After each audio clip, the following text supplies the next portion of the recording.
Shh, you made it through another day.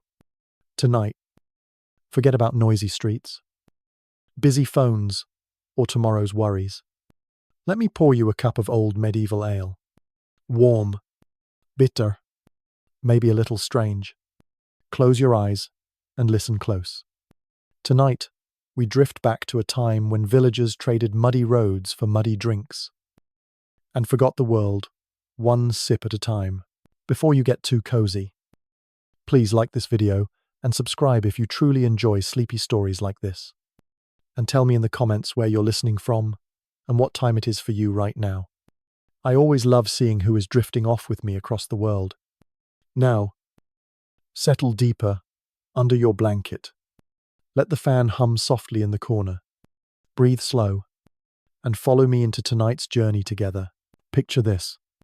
You are sitting in a village alehouse. Not the royal banquet hall you might imagine in fairy tales. No, this place is warm. But the warmth comes from too many bodies, packed shoulder to shoulder. The floor is sticky with spilled ale and greasy stew. The walls lean in odd directions. A crooked beam above your head threatens to drop old thatch dust onto your cup at any moment. Next to you, a blacksmith snores with his head on the table. Across from you, a bard in a moth-eaten cloak brags he once defeated a dragon with nothing but a shoe. You smile politely, sip your drink, and pretend to believe him. In medieval Europe, the alehouse was not just a bar. It was the living room for everyone who did not have a warm living room at home. Most peasants lived in cold, damp huts, no windows, leaky roofs, and straw beds full of mice. So when the sun went down, they fled to the tavern. Here, they found warmth, cheap drink, gossip, maybe even a fiddle player if they were lucky. But the ale was not what you might call consistent. Unlike today's carefully bottled beer, medieval ale was a living creature. Some barrels fizzed and soured overnight. Some tasted like river water, spiced with a farmer's boot.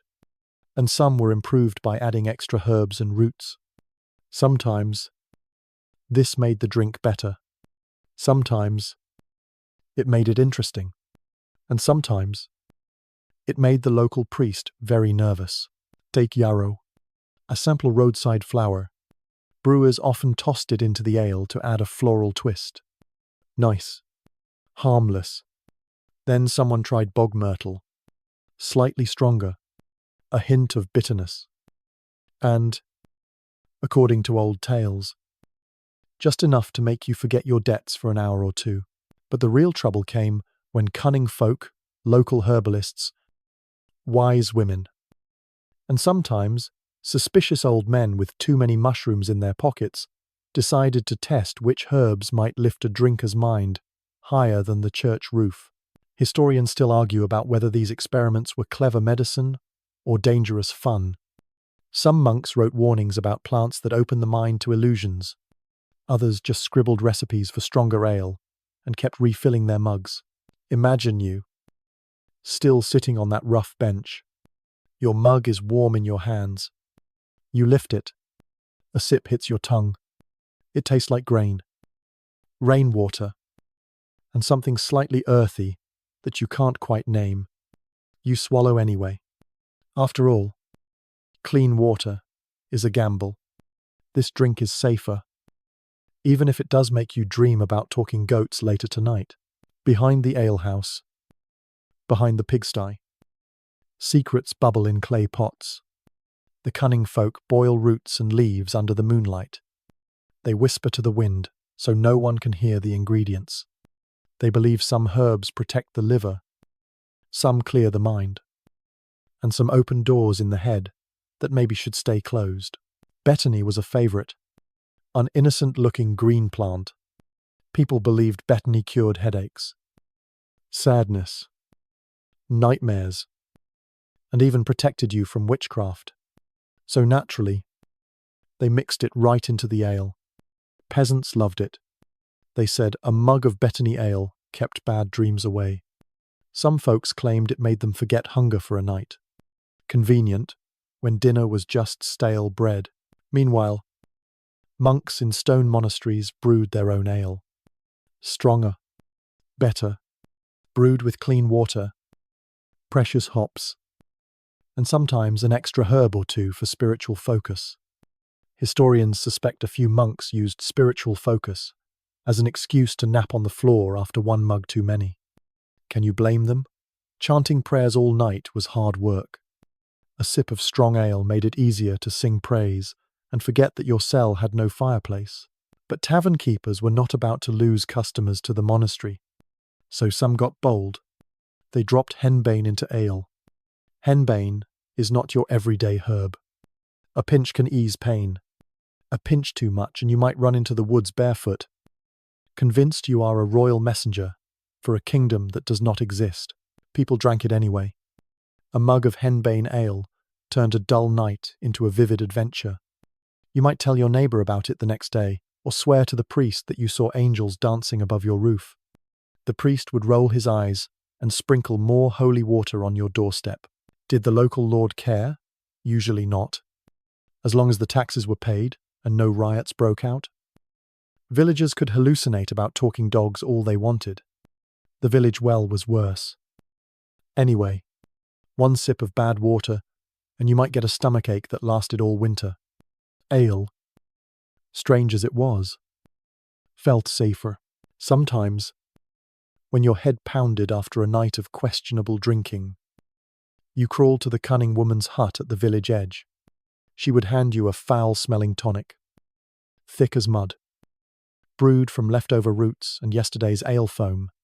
She might whisper a prayer or tie a garlic braid around your neck for good luck. Did it cure you?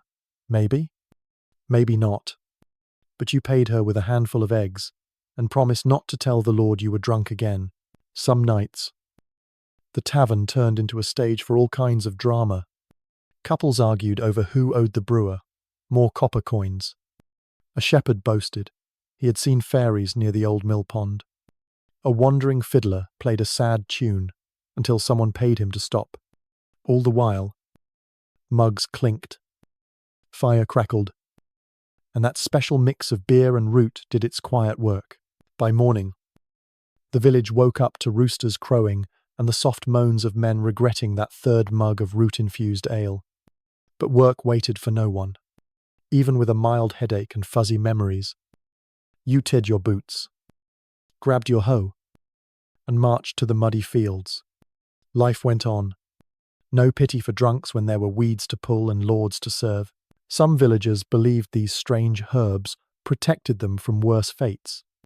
A slip of root in your drink might keep the plague away, or so the gossip said. In truth, no herb could stop the Black Death when it rolled in on merchant carts. But faith is a stubborn thing. If a brew promised comfort, people drank it. If it promised a vision of a better life, even for one night, they emptied the cup gladly. Tonight, as you listen, imagine leaning back against that alehouse wall. The fire is low. A sleepy dog curls at your feet. Your mug is nearly empty. Somewhere, someone laughs at a joke about the village priest's bald head. Outside, the wind rattles the shutter. Inside, all you feel is warmth and the slow pull of sleep. Maybe, just maybe, that last sip carries a hint of Bethany, a whisper of henbane, and a promise that tomorrow will feel a little lighter. Or maybe it just helps you drift deeper into dreams where taxes do not exist and no one cares if your roof leaks. So close your eyes. Let the strange roots do their gentle work. And remember, in the Middle Ages, the only escape for a tired peasant was a warm ale, a kind lie, and a night where the world outside could not follow him home. Sleep well, sleepyhead. We have many more secrets to sip tomorrow. Tonight, forget the flick of a light switch. Forget your bright phone screen, glowing on the nightstand. Long ago, people had none of that. When the sun dropped behind the hills, darkness swallowed everything. Candles were precious. Lantern oil was expensive. So when the fire died down, Most villagers lay awake, listening to rats in the rafters, hoping sleep would come quickly and thieves would stay far away. But humans hate boredom. Even more, they hate fear in the dark. So people found ways to light up the long nights in their heads. Nature offered them the cheapest cure for dread and dull evenings: mushrooms, moldy bread, and roots plucked by moonlight. Pull your blanket higher. Imagine your breath fogging the cold air in a one-room hut. You are tired. You ache from pulling weeds for your landlord who never smiles. And tonight you want an escape. There is no library. There is no television. There is only a damp forest, a friend with suspicious ideas, and an old memory that sometimes the weird mushrooms by the riverbank do something funny. You lie on your straw bed. But sleep won't come, so you grab your cloak and shuffle outside. There he is, your trusted companion in all poor decisions. He waves you over, points at a bundle hidden under a broken basket. Mushrooms, pale caps, dirt still clinging to them. He grins. You sigh. You know better. But you chew anyway. At first, nothing. You sit on a log, staring at your hut's crooked roof. A chicken wanders past. The same chicken you promised to fix a fence for last week. You doze. Then it begins. The log feels softer. The stars above twist in lazy circles. You giggle. Why? Who knows? You giggle because you are not you for a little while. You are something lighter, floating just above worry and sore knees. Historians still argue about how common this was. Some say only desperate peasants risked strange fungi. Others say entire forest villages knew exactly which mushrooms made winter nights warmer without burning a single log. The truth is simple. If you were cold, hungry, and scared of tomorrow, a mouthful of weird mushrooms felt like hope. But mushrooms were not the only hidden helper. Rye bread hid a secret too. The grain sometimes hosted a fungus called ergot. Unlike the friendly yeast that gives us beer, ergot was a trickster. It laced itself into the bread. No one saw it. No one smelled it. And then, one bite too many, and your evening became a festival of odd visions and unstoppable dancing. Whole towns fell victim. People spun in circles in churchyards, laughing, crying, then collapsing. Doctors could not explain it. Priests blamed the devil. Millers blamed Vats. Everyone blamed everyone, except the bread. Meanwhile, next door, the cunning woman knew the truth, but wisely kept her mouth shut. Bread was sacred. Saying bread was poison was asking for trouble. Back in your hut, you see the roof ripple like pond water. You giggle again. Your friend has curled up beside you on the dirt floor, humming a tune only he can hear. Outside, your goat stares in, completely unimpressed. You swear you hear him sigh at your life choices. The church, of course, hated these peasant adventures. Visions, laughter, sudden public dances, all suspicious.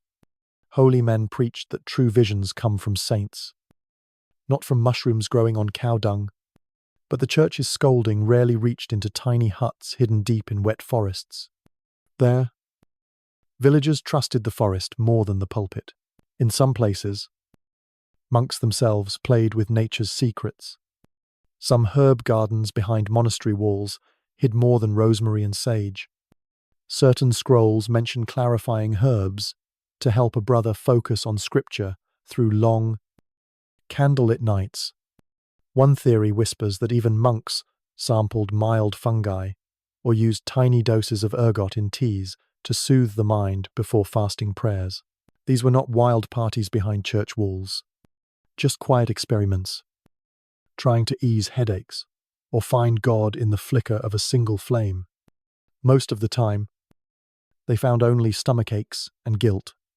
But a few scribes recorded interesting dreams, In dusty Latin, no one has translated completely your peasant life.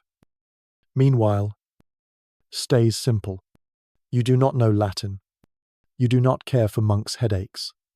You care that your tiny patch of wheat turned black near the stalks this season. You grind it anyway. You bake bread anyway. You eat it because hunger always wins. And so, after the strange meal, your neighbor's family spins by the hearth. The children laugh until they cry. Their mother kneels, whispering prayers over her baby, who sees angels under the table. The father sits stone still, eyes wide. I'm sure the roof is full of invisible cats. The next day, no one mentions it. They blame bad weather, or bad spirits, or the neighbor's envy. But deep down, they know it was the bread. Now imagine this happening not just in your hut, but across hundreds of villages. A rumor of witches spreads quickly. Witches must have cursed the loaves. Witches must be dancing with devils under the old oak. In reality, the witch was just a harmless mold, growing quietly, waiting for the miller to notice. He never did. Some modern scholars link ergot outbreaks to famous witch hunts, centuries later. Hallucinations, hysteria, screams at midnight, all very convenient for fearful villagers and power-hungry judges. But that story, sleepyhead, is for another night. Tonight, stay here with me. Sit with your friend. The mushrooms have done their work.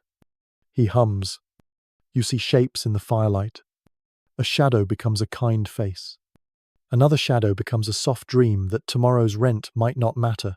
Outside, wolves howl in the forest, but they are far away. Inside, the world shrinks to your slow breath, your giggling friend, and the gentle weight of a sleep that feels safer than silence.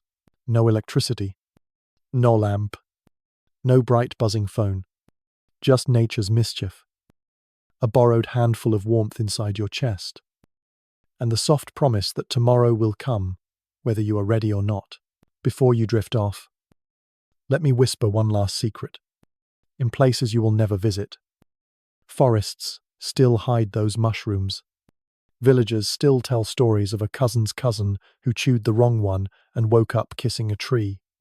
Some tales claim that certain monks knew how to make a safe brew from tiny mushroom pieces, mixed with honey and old prayers. Some say the recipe was lost when the last scroll turned to dust. Tonight, we pretend you found it. We pretend you drink a warm sip of honey mushroom tea.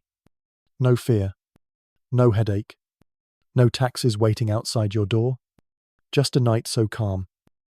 Even the goat tiptoes away, not to wake you. Close your eyes now. Let the last warmth slip down your throat. The shadows in your hut melt into soft shapes. The world outside waits politely for dawn. In here, under your thin blanket and your brave little roof, there is only your breath and this drifting dream. Sleep well. Tomorrow, the forest stands ready with new secrets. And if you listen closely, maybe you will hear the faint laughter of old peasants who once trusted a mushroom to light up their dark nights. Rest easy, sleepyhead. We have many strange roots and weirder tales waiting for you tomorrow. Section 3. Herbs in the Monastery. Ointments in the Woods. You are still here with me. Good. Tonight, you and I leave the damp village behind for a little while. We slip through a heavy wooden gate, past thick stone walls, and find ourselves inside an old monastery garden. Here, herbs grow in neat rows. There is order. There is silence. There is the faint smell of lavender mixed with old parchment and humble soup. The monks here wear simple robes.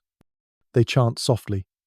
Their days are ruled by bells, prayers, and the gentle work of tending God's green gifts. But if you look closer, if you listen when no abbot is watching, you might notice that behind those holy walls hides a tiny kingdom of secrets, roots, and bottles nobody talks about at Sunday Mass. Monasteries in medieval Europe were more than places to pray. They were hospitals, schools, libraries, and pharmacies, all at once. Monks studied plants because plants healed wounds and headaches. Monks wrote down recipes because parchment did not forget. Over time, some monks knew more about mixing strange herbs than any village healer ever dared to claim. Picture an old brother bent over a wooden table. A flickering candle drips wax beside him. In one hand, he holds a bundle of dried leaves. In the other, a dull knife. He mumbles Latin names. He grinds the leaves into powder. He adds honey, maybe a drop of strong wine if he feels bold tonight. He calls it a medicine. Maybe he is right. Maybe it is just a soft escape from endless silence. Some herbs were innocent enough. Mint for upset stomachs. Sage for coughs. Rosemary for the plague. Even if it never really helped. But tucked between harmless plants were herbs with deeper gifts.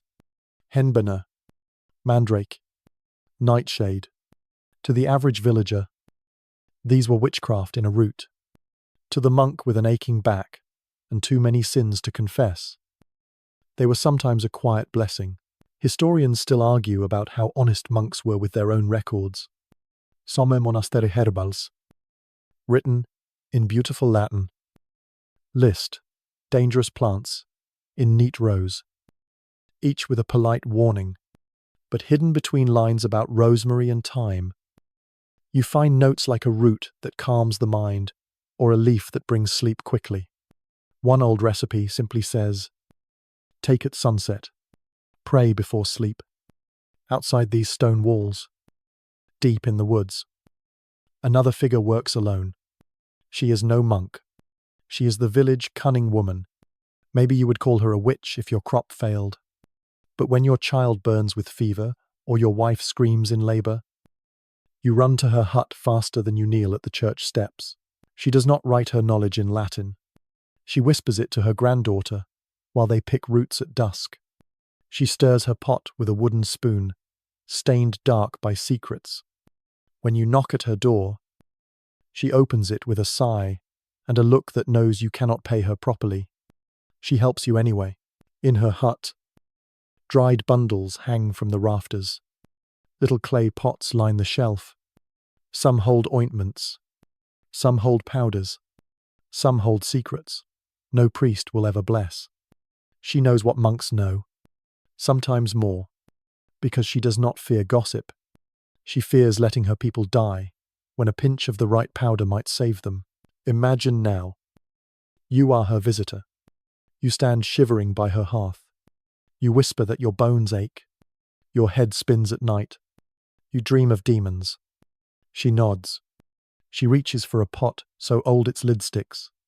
She dips her fingers inside, lifts out a greasy balm that smells of old garlic and something sharper. She tells you to rub it on your temples before sleep. She tells you not to talk about it to the priest tomorrow. You obey, because hope tastes better than fear. Back in the monastery, the same herbs find another path. Brothers press them into holy water, hide them inside candles, or drip them onto bandages. A wounded knight, brought in from the winter road, does not care whether his healing salve is blessed. He cares that it numbs the burning pain where a rusty sword met his flesh.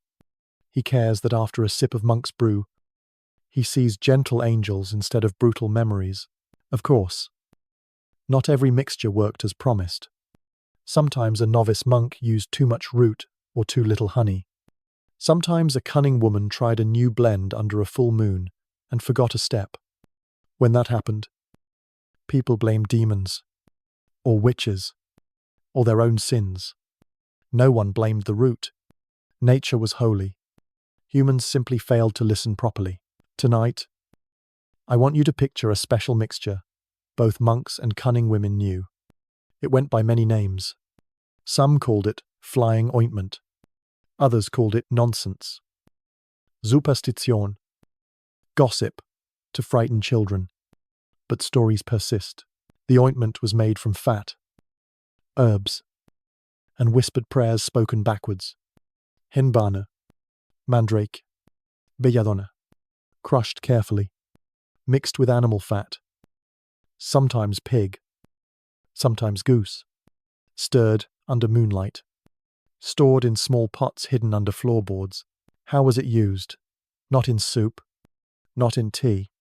It was rubbed on skin, on delicate skin, on places where blood flows close and fast. The cunning woman might say, "Rub a little here, then close your eyes."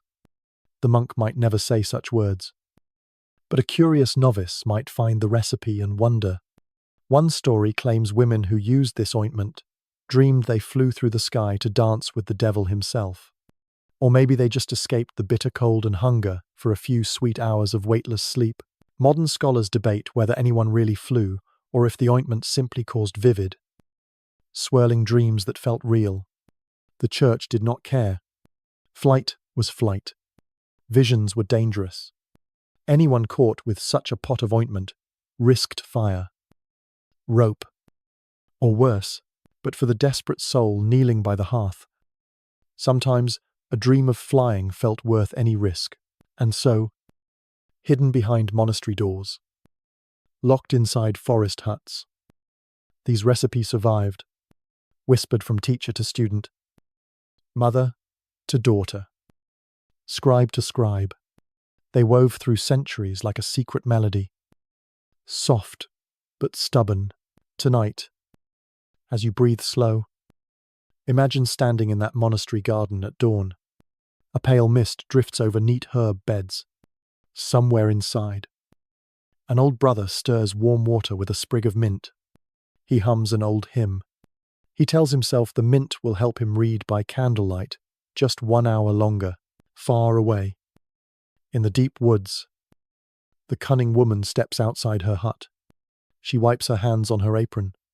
She lifts her eyes to the rising sun. She whispers thanks to the plants she picked under the moon.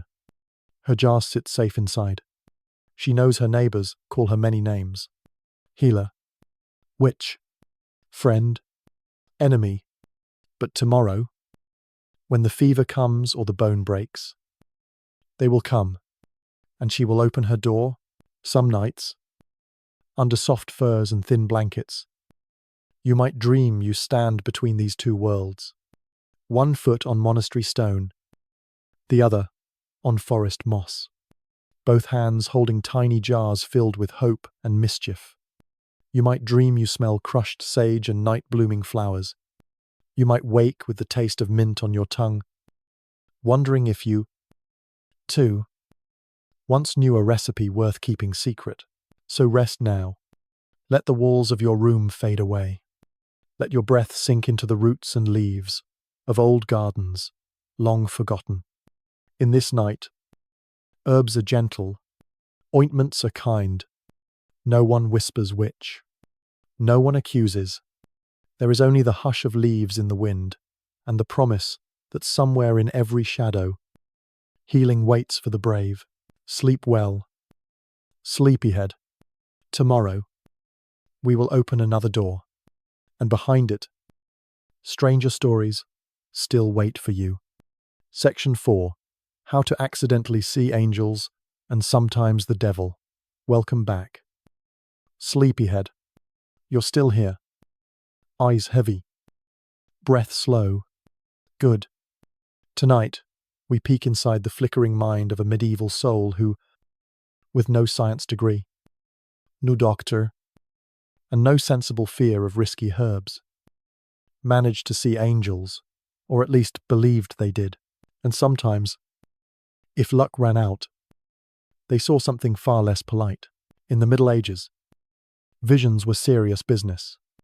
If you saw a holy figure while praying, you were blessed. If you saw the same figure after drinking a mug of root-spiked ale in a dark tavern, well, you might be possessed. Or worse, gossip would spread that you owed the priest extra coins for an exorcism, but human minds crave light in the darkness. So people, from monks to milkmaids, turned to nature's secret doors. They did not have candles for the mind. They had herbs, balms, and sometimes a pinch too much of something best left under a rock. Let's drift back to a simple village. Imagine a weary farmer, call him Robert. Robert works dawn to dusk. His back aches. His belly stays half empty. The local lord demands taxes. The local priest demands penance. Robert demands only one thing a night, when his dreams feel kinder than his waking hours. So Robert goes to the cunning woman at the edge of the woods. She knows every leaf in her patch of forest. She knows which root makes your head stop pounding and which root makes you forget your wife's angry chatter for a few hours. Tonight, Robert asks for something special. He whispers that he wants to see a sign from heaven, or at least something bright enough to outshine his muddy boots. The cunning woman squints at him, clicks her tongue, and rummages through her cluttered shelves. She pulls out a small pouch. Inside, bits of dried plant, powdery and strange-smelling, mandrake root, crushed fine, mixed with honey and old prayers. She tells Robert to boil it in wine, sip slowly, and lie down near his hearth. And most importantly, she warns him not to drink too much. Robert, like many of us, hears only what he wants to hear. Back at his hut, he waits until his wife snores. He lights a tiny candle stub, drops the powder into cheap wine, stirs with his finger, because spoons are for lords. He drinks. He waits. First, he feels warm, then lighter. Then, his candle flickers in ways that candles should not flicker. Suddenly, the smoke shapes itself into what he swears is Saint Michael himself. Sword in hand, wings spread wide, the vision floats above Robert's hearth, glowing softly. Robert weeps with gratitude. He promises to give up swearing, gambling, and yelling at the goat. Saint Michael does not answer, because Saint Michael is, in truth, just a swirl of mind and root. But Robert does not know this. In a few hours, Robert wakes up on the floor, mouth dry, goat chewing his blanket. He swears the vision was real. The village, hearing the tale, half believes him. The priest frowns, but collects a nice donation from Robert's guilty purse. Robert's story is not unique. All across medieval Europe, people mixed faith with roots, prayers with powders, hope with risky recipes. Some drank a cup and dreamed of angels. Some rubbed ointment on thin skin and felt they floated above rooftops. Some claimed they danced with saints under moonlight, barefoot on dewy grass. The church both adored and feared these visions. On one hand, a holy vision could turn a nobody into a saint, a martyr, or at least a village celebrity. Pilgrims paid good money to visit places where visions had appeared. Relics, shrines, and candles followed the trail of whispered miracles. On the other hand, fake visions, or worse, the visions born from plants instead of God, threatened the tidy order the church loved so much. If everyone could see heaven after a mug of spiced wine, who needed priests to interpret dreams? If a cunning woman's ointment could make a peasant swear, he flew with angels. What power did the bishop really hold? And records show a curious dance. Priests sometimes blessed the visionary, sometimes burned them at the stake.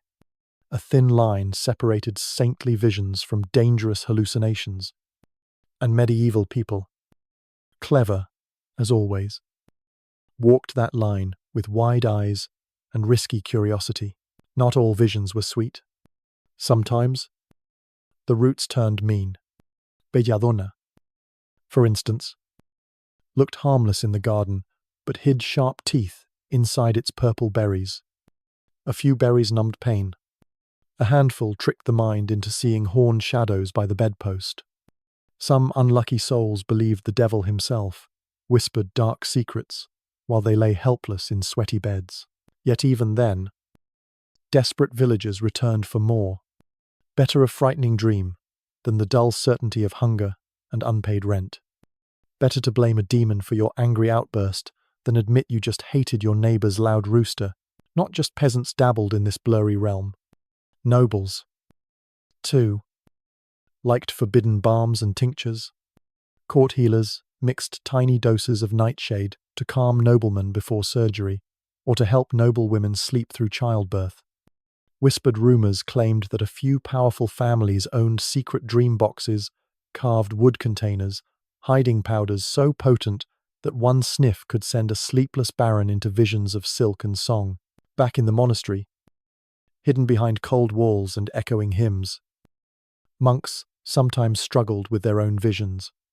Sleep deprivation, fasting, and too much incense made a brother's mind dance on its own.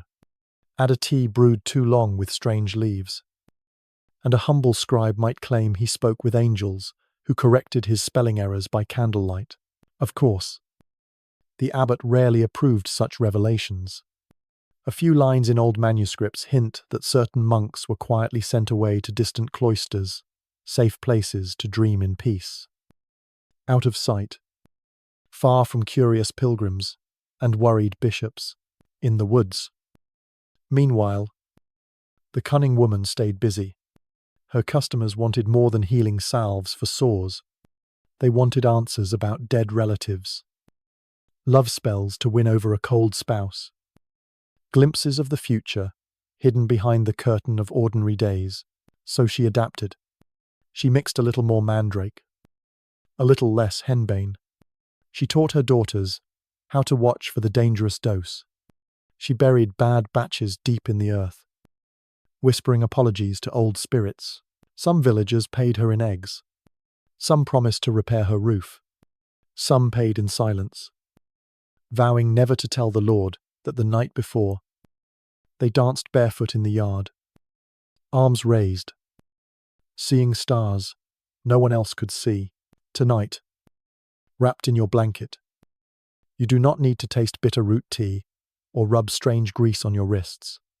You only need to imagine the courage it took to trust a handful of leaves when your world offered so little comfort. The daring hope to see heaven. Even if your neighbors mocked you the next day, breathe slow. Feel the hush in your room. Let your heartbeat echo the soft prayers of monks and the whispered charms of cunning women. The visions of angels and devils come not to scare you tonight, but to remind you how much people, long ago, I needed a little magic to keep the dark away. If you ever feel life too heavy, too plain, remember Robert by his hearth. Remember the nun who brewed tea she did not list in her garden inventory. Remember that sometimes the human mind, hungry for light, finds it in the strangest shadows. Tomorrow, we shall open another dusty door. More secrets, more laughter, more quiet company for your drifting mind. But for now, let this night be gentle. Sleep well. Sleepyhead, may your dreams tonight hold only kind angels. No horned shadows. And just enough old mischief to remind you that somewhere, under the soft hum of your fan, history still whispers. Section 5. The dancing plagues and other unplanned parties. Settle in deeper tonight. Let your shoulders drop. Let the last echoes of your busy day fade into the hum of your fan.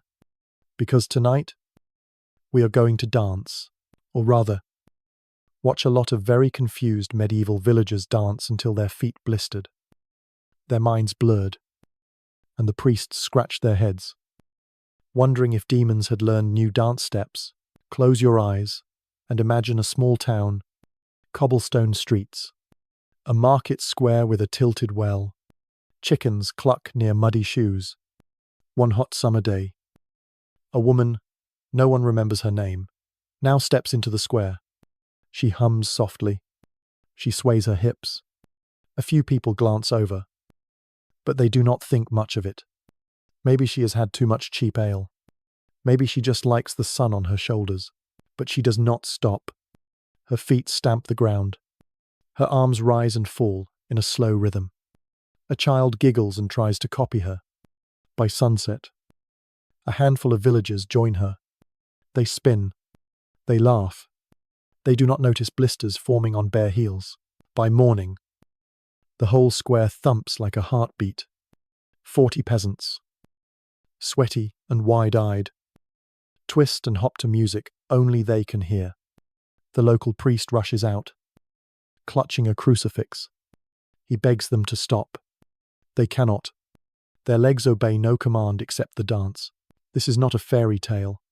It happened, more than once. Historians call it a dancing plague. The poor villagers at the centre called it something else impossible to stop. In Strasbourg, in 1518, records say one woman danced alone for days before a crowd joined her. Within weeks, the town council panicked. They hired musicians, hoping music would calm the possessed feet. It only made the dancers spin faster. Some collapsed from exhaustion. Some died. No demons arrived. No saints appeared to save them. Only silence when the last foot finally stilled. But Strasbourg was not the only place cursed by these accidental parties. Before it, medieval towns across the Rhine River region documented outbreaks. A dusty village in the Low Countries once saw dozens stomp their way to raw feet and empty pockets. Neighbours blamed witches. Others blamed sin. The smart ones blamed mouldy bread. Remember our old friend ergot, that trickster fungus that crept into rye fields? Many scholars think it played a wicked role here. Peasants ate tainted loaves. Their minds flickered strange. And the square became a dance floor for the possessed. Picture it now. You are a miller's daughter. Your father bakes rye bread every morning. One summer, the grain spoils. But hunger does not wait for fresh harvests. You eat the bread anyway. One evening, your feet tap the dirt floor while you hum. You think nothing of it? The next night, you wake under the moon, barefoot in the square, spinning beside your cousin, who also cannot stop. Your mother tries to pull you home. She cries when you break free and keep dancing until dawn. In the crowd, someone whispers about witches. Another whispers about saints testing your faith. No one whispers fungus because no one yet knows how tiny spores can tangle human minds into a dance. The church, as always, tries to help and control.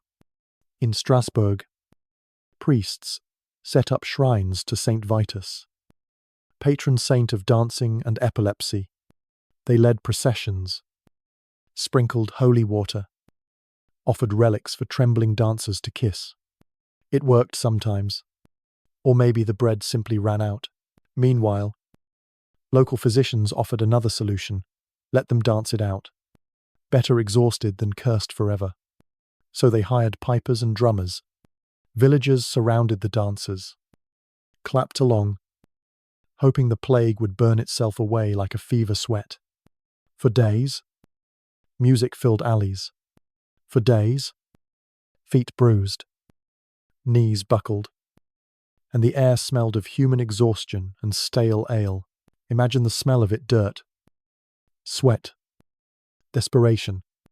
Imagine a neighbour pulling you away, only to watch you slip back into the spinning crowd, face shining with fear and strange joy. Not all danced alone. Some danced in pairs, locking arms. Some danced so fast their shoes tore apart. In church records, monks scribbled complaints that floors needed scrubbing and candles burned low because so many people collapsed at the altar, begging saints for mercy between gasping breaths. Sometimes these outbreaks inspired suspicious stories. Some claimed wicked minstrels hid among the crowd, piping devilish tunes. Some swore witches danced invisibly at the edges, cackling, feeding on human weakness. In truth, the witches were probably busy collecting herbs in the woods to soothe sore feet after the chaos ended. If you had been there, sleepyhead, would you have joined them or watched from your window? Candle flickering, hoping your legs did not betray you next. Scholars today love to debate. Was it fungus? Was it mass hysteria born from hunger and fear? Was it a rebellion in disguise? A protest no lord could punish because it wore the mask of madness? Or perhaps it was all these things woven into the fragile fabric of peasant life? One thing is sure, no landlord collected rent from a man too tired to stand after 3 days of dancing. No tax collector knocked on a door while half the family lay snoring in the straw. Feet wrapped in rags, so maybe, deep inside, the dance was freedom. A terrible, risky freedom that broke bodies, but gave minds a holiday from endless toil. Not all dancing plagues were so big. Small outbreaks flickered here and there. One village, 2 farms, a family caught humming and stomping until their neighbors dragged them into barns to sleep it off. Local cunning women blamed the moon, bad air, or curses sent by rivals. And once the feet healed, life returned to normal. Farmers plowed fields again. Bakers baked. Children chased chickens through dusty streets. The dance lived on only in hushes and warnings. Never eat rye that smells too sharp. Never laugh at your neighbor's twitching leg. Never trust that what makes you sway tonight will not make you spin tomorrow. Tonight, lying safe under your warm blanket. Imagine that square under a blazing sun. Peasants in ragged tunics circle each other, hair stuck to sweaty foreheads. A single drum thuds. A flute squeals. No fancy shoes. No silk gowns. Only raw feet. A off hope. And a town half scared. Half spellbound. You, drifting now, do not have to dance. You only have to breathe slow. Feel the weight lift from your shoulders. Let your mind spin gently like those villagers. But without the pain. The fungus. The heavy curses. These medieval outbreaks remind us of something timeless. Humans cannot sit still forever. Not when life presses down like a millstone. Not when worries pile higher than bread loaves. Sometimes, bodies rebel. Minds find release in rhythm. And when no festival is offered, people make their own, even if it costs them their shoes and a scolding from the priest. So rest easy tonight. You need no shrine to Saint Vitus, no flute, no bruised feet, just a quiet room, a sleepy head, and my promise that tomorrow's story might be even stranger than tonight's. Dream soft. Sleepy head. May your feet stay still, your dreams spin slow, and your heart remember that even in the hardest times, somewhere, music waits to carry you away, if only for a night. Section 6. Witches. Wise women. And the price of knowing too, much you're still awake. Aren't you good? Tonight, wrap your blanket tighter. We're leaving the noisy village squares and quiet monastery gardens behind. We're stepping into the hush of moonlit woods, damp soil, and huts that smell of dried roots, old secrets, and the sharp bite of knowledge too heavy for its keeper. Tonight, we visit the witches, though they rarely called themselves that, and the wise women who knew a dangerous amount about life, death, and how to trick both, if needed. In medieval times, the word witch could mean many things. Sometimes it meant healer, sometimes midwife, sometimes the cranky woman 3 doors down who scolded children and talked to her cat as if it understood Latin. And sometimes, sadly, it meant someone the village blamed when cows fell sick, or a baby was born too early, or bread molded faster than expected. Picture her now, an old woman, back bent, hands stained from roots she pulled before dawn. Her hut crouches at the edge of the village, half hidden by brambles no one dares trim. Children swear they see flickers of light in her window at night. Fathers swear they hear soft chanting when the wind rattles loose shutters. But when the fever comes, or the wound festers, or a young mother bleeds too much, Who do they run to? Not always the priest. Not always the monk. They knock on her crooked door, hat in hand, voice low. She lets them in.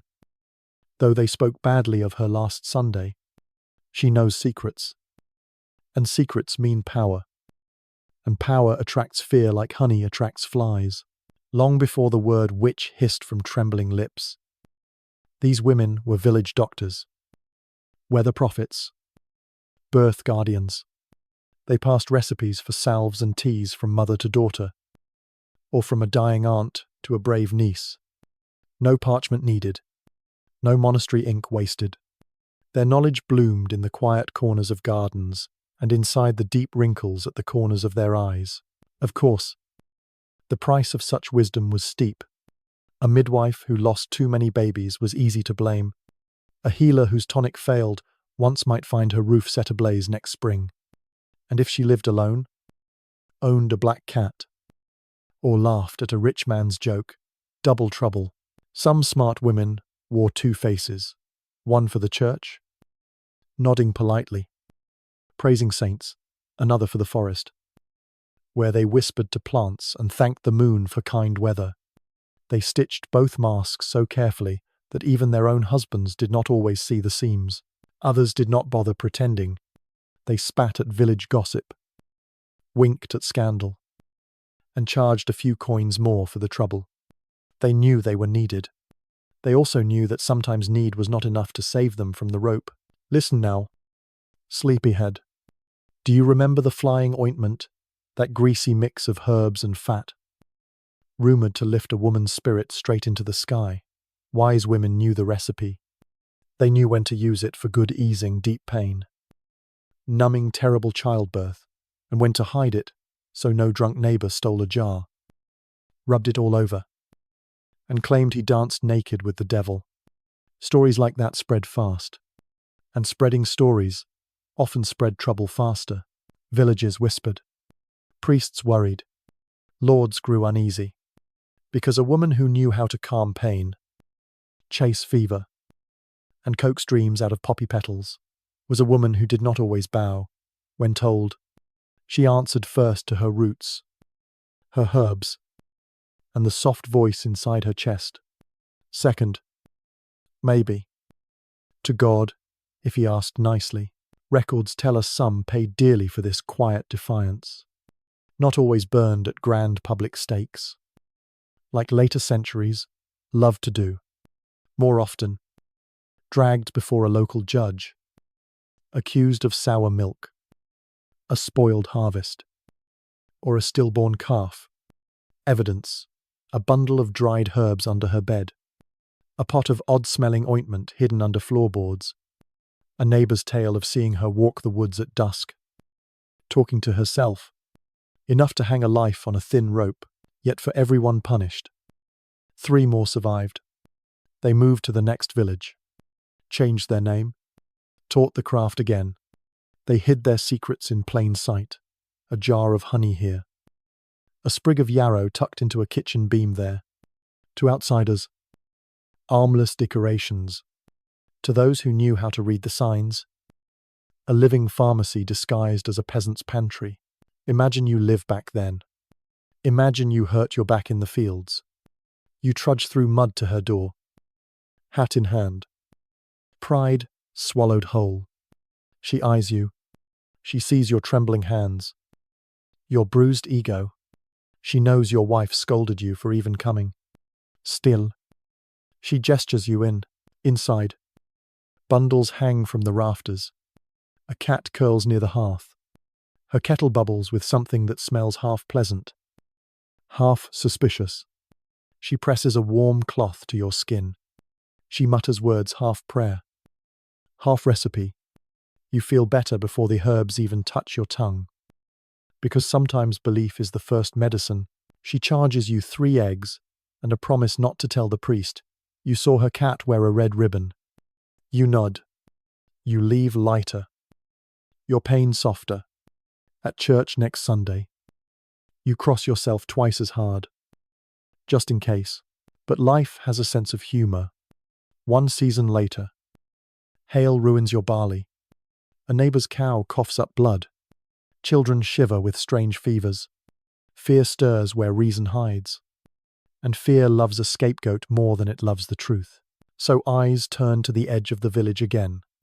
To the same hut, the same herbs, the same woman who once eased your pain. Now she is trouble. Now her cat is suspicious. Now her midnight stroll to pick mushrooms is proof she feeds the devil's appetite.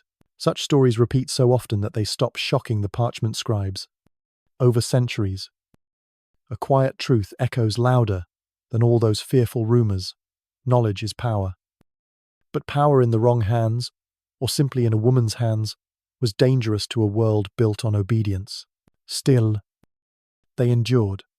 Through plagues and famine, through cruel laws and crooked judges, through every whispered threat, their knowledge slipped through cracks in stone churches and manor walls. Like ivy, twisting towards sunlight. Even when the stakes burned high, the roots grew deeper underground. Tonight, while you drift closer to sleep, think of them not as wicked witches with warty noses and evil cackles, but as the grandmothers of modern medicine, nurses before hospitals, pharmacists before labels, counselors before confession booths. They taught their daughters to hide herbs inside stitched hems, to dry roots behind loose stones in the hearth, to boil bark only when the moon turned right. They taught their sons, too, though the world forgot to mention that boys who learned to grind leaves and whisper charms when no one looked, and they passed down something greater than recipes. They passed down courage, a fierce, quiet bravery to stand in a world that praised their healing touch but feared their clever minds. So, sleep easy tonight. No rope waits at your door. No neighbors gather to gossip at your window. The old secrets have turned into bottles on pharmacy shelves. The suspicious roots have become capsules with labels and barcodes, but in every pharmacy drawer, in every nurse's steady hands, a tiny echo of those wise women hums like a lullaby. Knowledge must be shared. Power must be used gently. And fear must never kill the roots of hope. Rest now. Sleepyhead. Dream of herbs that heal without suspicion. Dream of brave souls who knew too much and gave even more. Tomorrow, when dawn hums at your window, we will open another story. And the witches, wise as ever, will smile from the shadows, proud that you listened. Section 7. The monks who knew too much and wrote it anyway. Hello again. Sleepyhead. Tonight, we slip back inside thick stone walls, where candles flicker, quills scratch, and secrets hide behind rows of neat Latin script. We're back with the monks, but not just any monks. The ones who knew too much, wrote it anyway, and sometimes paid the price for writing more than prayers and polite stories of saints. Picture this: a squat monastery perched on a hill, wrapped in dawn mist. Inside, corridors smell of damp stone and old books. Brothers in rough wool robes shuffle between chapel and scriptorium, eyes lowered, hands busy with humble chores. To outsiders, these men are gentle lambs of God, scribbling gospels and chanting psalms. But step closer. Listen. Behind that sturdy oak door is Brother Aldrich. No one talks about Brother Aldrich much. He works late. He hums to himself. He knows exactly how to steep dried henbane, so it soothes a headache, but doesn't summon dancing goats in a dream. And in his desk drawer, hidden under boring sermons, he keeps a little leather-bound journal that should absolutely not exist. Monasteries were safe houses for knowledge. They copied Bibles, sure, but they also copied Greek medical texts, Roman herbals, Arabic treatises on the body and mind. They collected wisdom like bees hoard nectar, hoping someday to feed a hungry mind who asked the right question. Some monks, however, wanted more than polite knowledge. They wanted the dangerous edges too. Brother Aldrich is not alone. Every monastery had one. A brother who read too much by moonlight, tested too many recipes after Vespers, and scribbled curious notes between lines of psalms. He did not invent flying ointment, but he might write a more careful recipe for it. Pretending it's just an experiment to help sheep sleep through storms, monastic herbal gardens hid more than mint for bellyaches. Behind rows of holy sage and symbolic lilies, they tucked away patches of mandrake and poppy. A visitor saw a garden of innocence. Brother Aldrich saw a living library of shortcuts through pain, boredom, and perhaps a glimpse of divine secrets. These brothers were no fools. They knew the risks. Officially, the church frowned on using unnatural means to alter the mind. Visions should come from fasting, prayer, and divine grace, not from Brother Aldrich's suspicious pot of honeyed extract. But life is long. Silence is heavy, and not every monk found comfort in chanting the same lines every dawn. So, in quiet corners, they experimented. A pinch of dried root in wine, a stronger brew when the abbot travelled to a distant bishopric, a scribbled note in the margin, "Too strong, Brother Matthew saw devils again." These men weren't witches. They weren't saints either. They were curious humans, locked inside stone walls, seeking tiny freedoms where they could. Some used their herbs to ease toothaches and plague boils. Some to ease the heavier pain of wondering if God was listening at all. When they wrote carefully. A line of scripture, a line of hidden wisdom, a code only another clever monk might unravel. Some recipes survived centuries because scribes disguised them as agricultural tips. To calm restless sheep sometimes meant to calm restless monks. A clever librarian knew which manuscript to hide if the bishop dropped by unannounced. Of course, not every monk scribbled secrets for mischief. Many were honest healers, recording what worked so the next generation could suffer a little less. Imagine Brother Aldrich with a new novice at his side. The boy fumbles with ink. The candle sputters. Aldrich guides his hand, teaching him how to draw mandrake's forked roots in the margin, how to write a dosage without making it obvious. He warns him never to brag, never to sell, never to share with a drunk knight who might rub the ointment on his horse and swear he saw angels at the inn. In old scrolls, tucked between lines of saints' martyrdoms, you find the quiet voice of these men. One scribbled, "Do not take this brew before prayer, lest visions confuse the tongue." Another confessed, "I tested the poppy wine. Too late in the night, my dreams were bright, but my pen wandered from the truth." Sometimes, their curiosity betrayed them. Rumors of monks flying in sleep. Monks confessing to visions, too vivid to be holy. Sometimes an abbot punished them with silent years in colder cells. Sometimes, a monastery burned old recipes before an inquisitor could sniff too close. Yet always, a few pages survived, passed hand to hand, copied behind locked doors, stitched into larger manuscripts with dull titles, so no suspicious bishop bothered to read past page 3. Some of these hidden lines reached further lands. Arabic scholars borrowed them, improved them, sent them back in silk caravans. A monk in France read an improved version of an Egyptian root cure for fevers, added his note in sloppy Latin, and passed it to Brother Aldrich, who tested it on sheep first, himself second. Not all experiments were harmless. A careless novice once mixed too much henbane into an ink pot.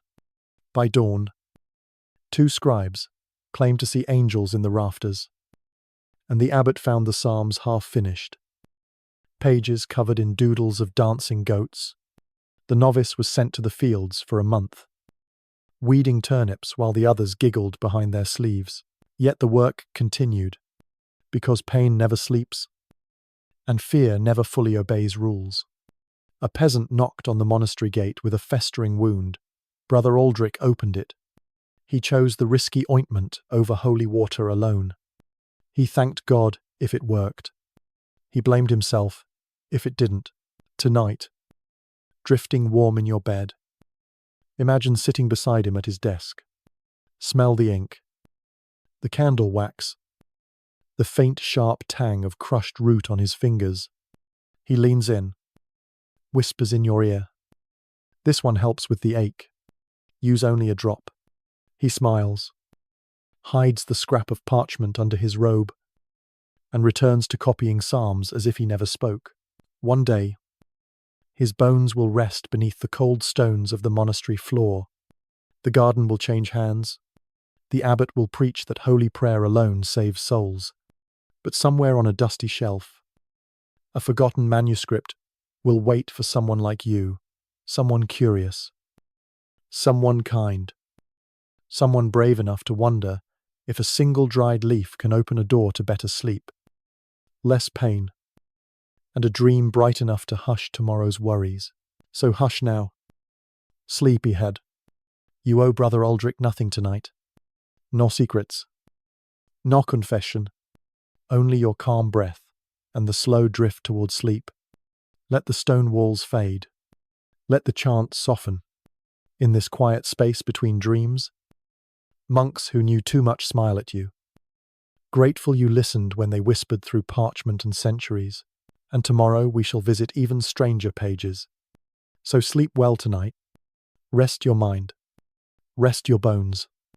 And if you dream of old libraries and gentle brothers humming at midnight, know that somewhere in the soft dark, a curious monk smiles and dips his quill for you. Section 8. The Village Alehouse, where secrets and ales flow freely are. You're still here. Good. Tonight, let's step away from monks and herbs for a while. Let's push open a creaking wooden door, duck under a low beam, and stand in the warm, smoky heart of medieval life, the village alehouse. Forget the silent monastery. Forget the forest hut. Tonight, your company is a loud room filled with stale straw, spilled ale, and secrets that bubble up faster than the beer foam. Every village had one, some had two, if the locals were extra thirsty or extra unhappy. The alehouse was more than a place to drink. It was the medieval news channel, courtroom, marriage agency, and confessional, all under a thatched roof, with suspicious stains on the ceiling. Step inside with me now. Listen, a fiddle squeals in the corner. A dog sleeps under a bench, one eye half open for crumbs. A barmaid swings a pitcher big enough to drown a cat, laughing as she dodges a farmer's clumsy flirting. In the corner, 3 old men lean close. They pretend to play dice, but really they gossip about whose wife was seen leaving, whose barn too late last night. Near the hearth, a pair of travelling merchants brag about cities you've never heard of, and swear they once dined with a baron, though everyone knows they sleep behind their cart most nights. The air is warm, heavy with yeast, sweat, and the sour tang of spilled ale soaking into the floor. No one cares. Here, you do not worry about the priest's stern look or the Lord's taxes. Here, you worry only about who buys the next round. Ale itself was the lifeblood of these nights. Brewing was a daily art done mostly by women.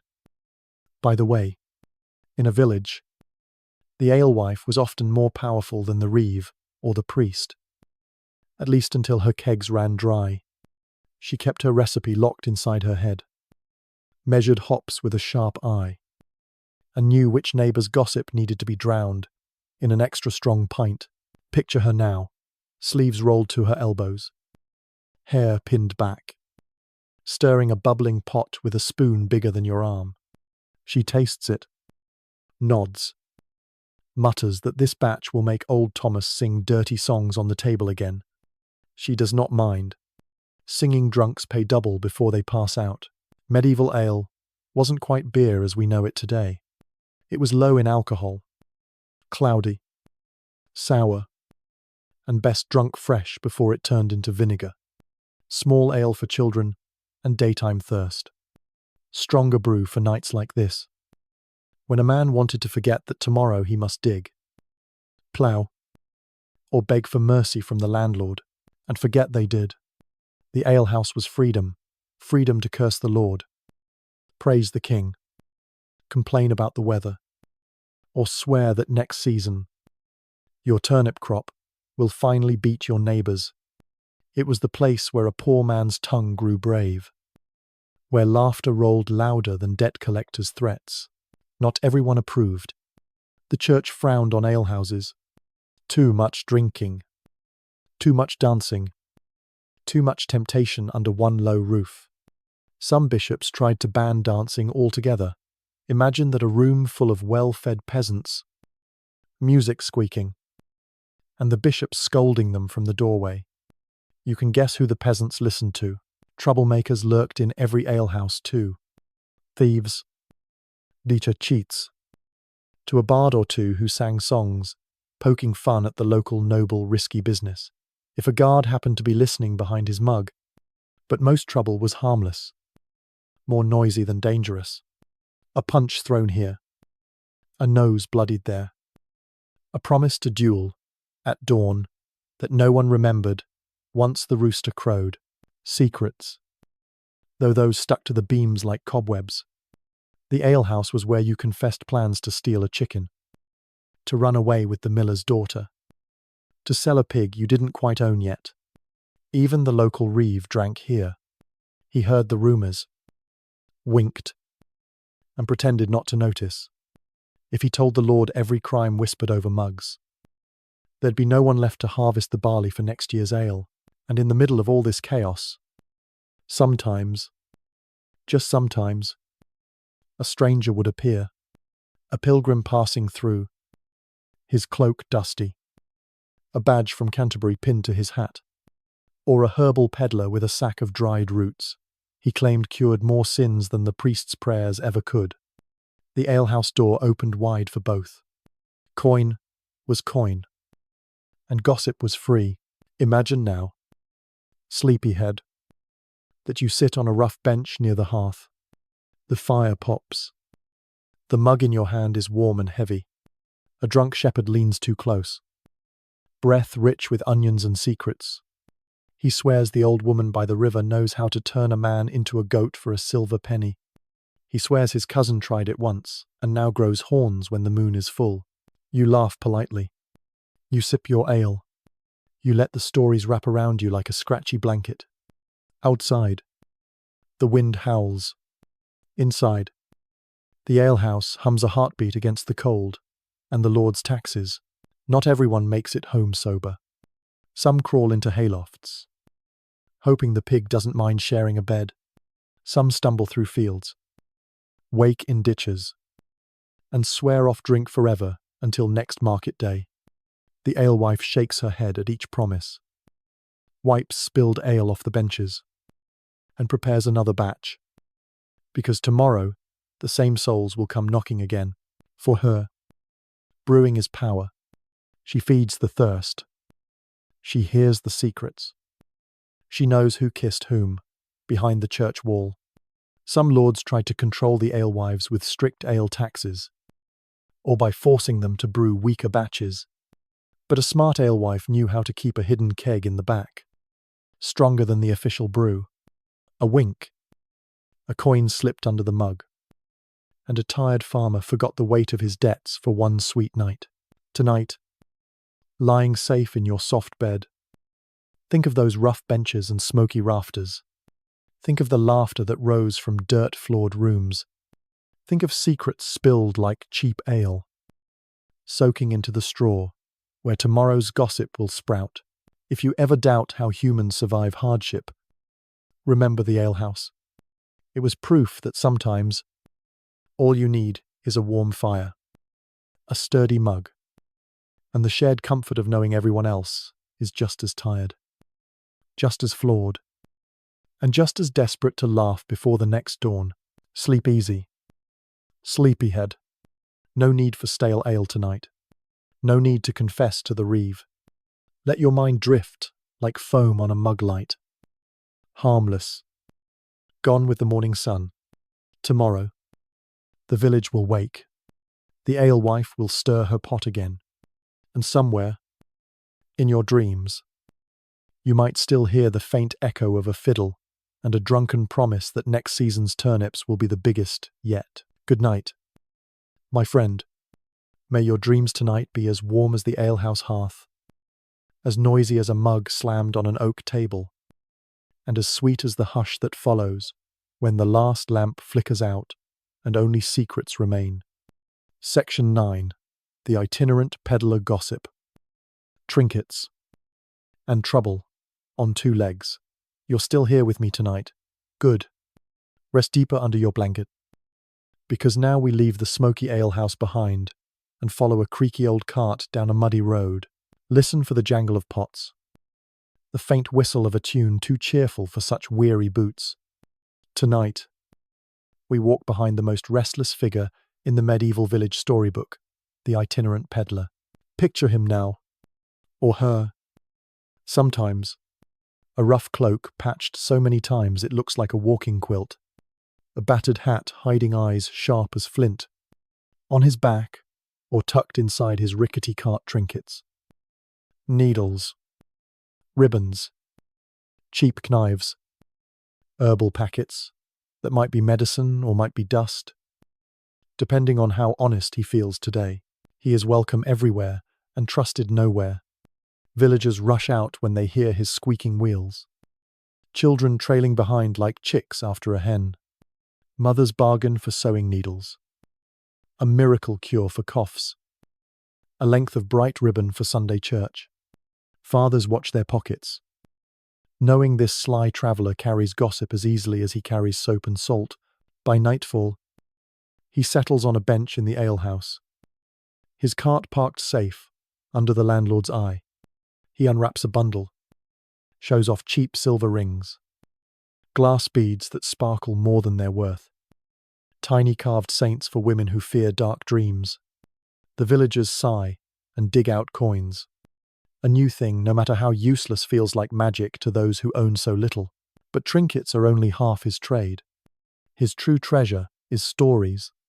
He brings news from the next village, rumors from the next county, outright lies from 3 villages over. He tells of a noble feud, of a bishop's nephew who ran away with a nun, of a new tax the king may or may not invent next winter. Each tale costs nothing, yet earns him more than all his rattling spoons combined. Secrets, after all, are a currency, and this restless peddler knows how to spend them wisely. Now, sleepyhead, imagine you're a young farm girl. You dream of silk. Though your hands smell of cabbages and soap, the peddler shows you a scrap of blue cloth, rough as old canvas, but brighter than any apron you own. He swears it came from a lady's gown in the city. For a few coins and a shy smile, it's yours. You wear it to church, and for an hour, you feel like a queen. Never mind that, by next Sunday, it will fray at the hem. To the village boys, he offers thin-bladed knives. From Spain, he says, though you can still see the iron mark of the local blacksmith under the grime. Boys puff up their chests, imagining themselves warriors while they cut apples behind the barn.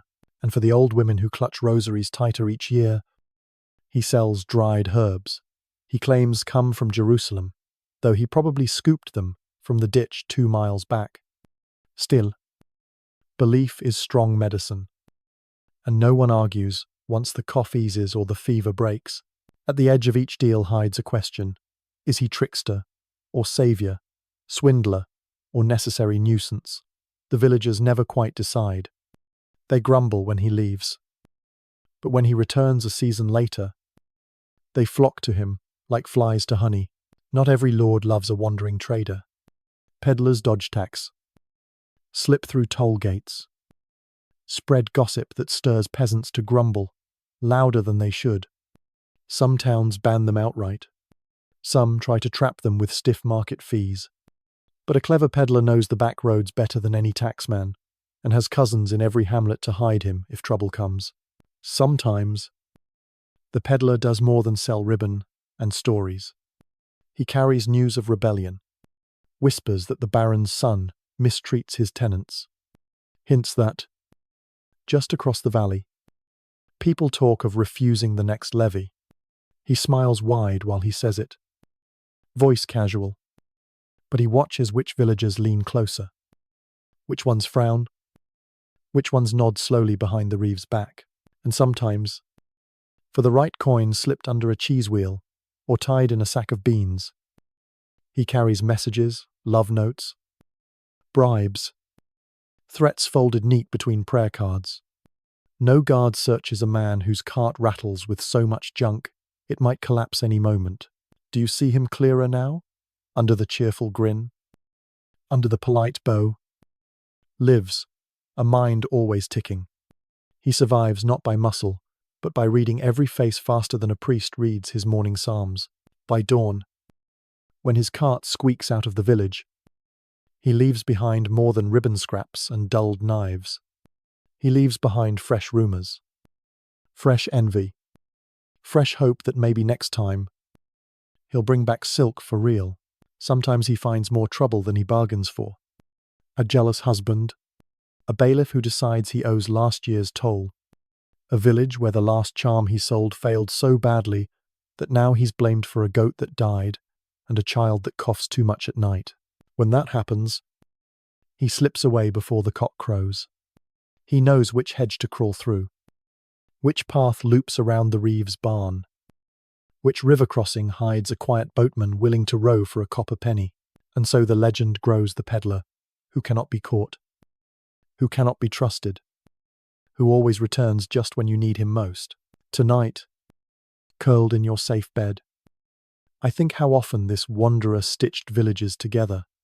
He was the human thread, connecting lonely farms to far-off cities, bringing scraps of silk and tales of kings, warnings of plague and whispers of rebellion. He knew which lord fought which bishop, which mercenary band moved south, which herbal cure might help your daughter sleep when prayers fail. In a world without newspapers, he was the ink and the headline and the gossipy footnote all in one. And when he sat by the alehouse fire, feet blistered, alewife's cat sniffing his sack for salted fish, he too dreamed of a little hut perhaps, a wife to fuss over his cough, a warm corner where he need not watch the door each night. But dawn always called him back to the road, to the next coin, the next secret, the next tale that no one should believe, yet everyone wants to hear. Tomorrow, if you find your thoughts restless turning like wheels on muddy lanes, remember this peddler. Not all wanderers are lost. Some carry whole kingdoms in a rickety cart, disguised as beads and ribbon, hope and trouble. Sleep easy now, sleepyhead. No sly trader knocks on your door tonight. No gossip costs you a coin. Drift instead through dream roads, where every turn brings a new story, every mile a new face, and when the morning cockerel cries, we'll pack up our own cart, another tale, another secret, another quiet laugh, waiting just around the bend. Good night. May your dreams be safe, your pillow softer than a peddler's bed of straw, and your heart curious enough to wander these roads with me again tomorrow. Section 10. The village healer, between miracles and misery. Settle in deeper tonight. Sleepyhead, let your thoughts hush. Let your breath match the rhythm of old village winds that once slipped through cracked shutters and clay walls. Tonight, we visit a figure who stood half in shadow, half in hope, the village healer. Forget for a moment the monks and the sly peddler's promises. This is the soul people turned to when the baby burned with fever, when the old man's cough rattled like dry seeds, when a gash from a plough threatened to turn a strong arm into a grave marker. Every village had one, though they might not wear the title proudly. Some called them leech, bone setter, cunning woman, or just granny. No matter the name, they did the work. No priest's Latin or Lord's coin could easily fix. They fought pain with herbs, prayers, and sometimes stubborn, quiet magic born from long nights and older secrets.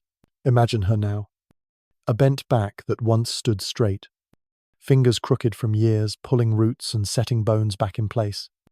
Her house smells of garlic, dried mint, and the faint sour edge of poultices drying by the hearth. On the table, jars of fat, jars of wine steeped with petals, rags stained with last winter's blood. She has seen things that hush gossip on cold nights. She knows which mother cries too late for saving, which child's rash hides something the priest dare not name.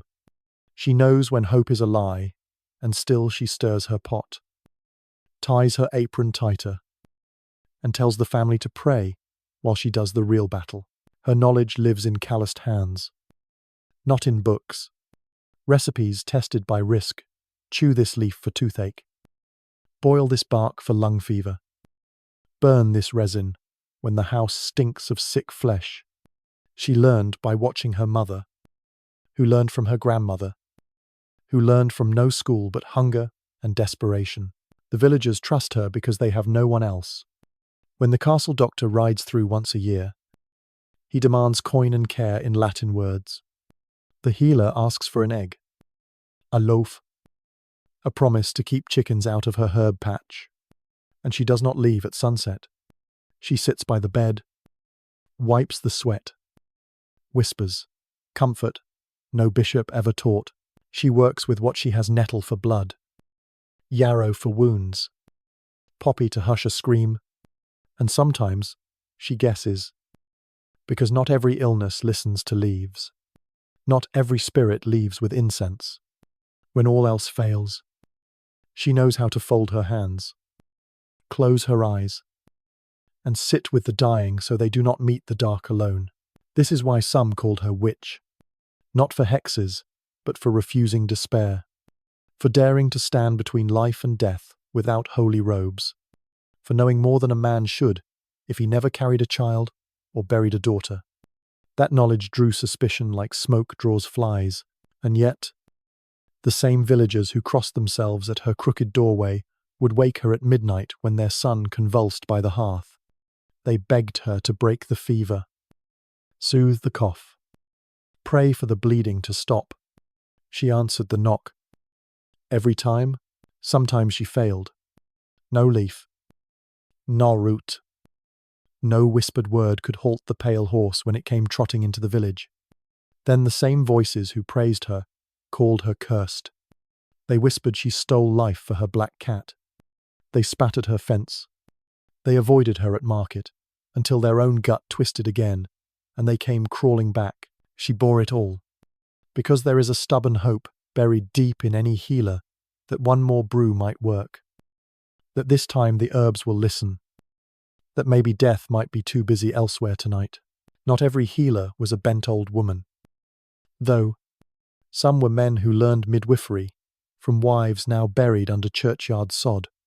Some were young girls, sharp-eyed and brave enough to gather herbs at dusk, while others whispered they'd never marry if they knew too much. And in every cottage, a box tucked away dried flowers, twisted roots, old bones, maybe a scrap of a saint's robe or a nail taken from a church door, just in case the herbs failed and faith needed a little help. Imagine this. You lie on a straw mattress, sweat beading at your hairline.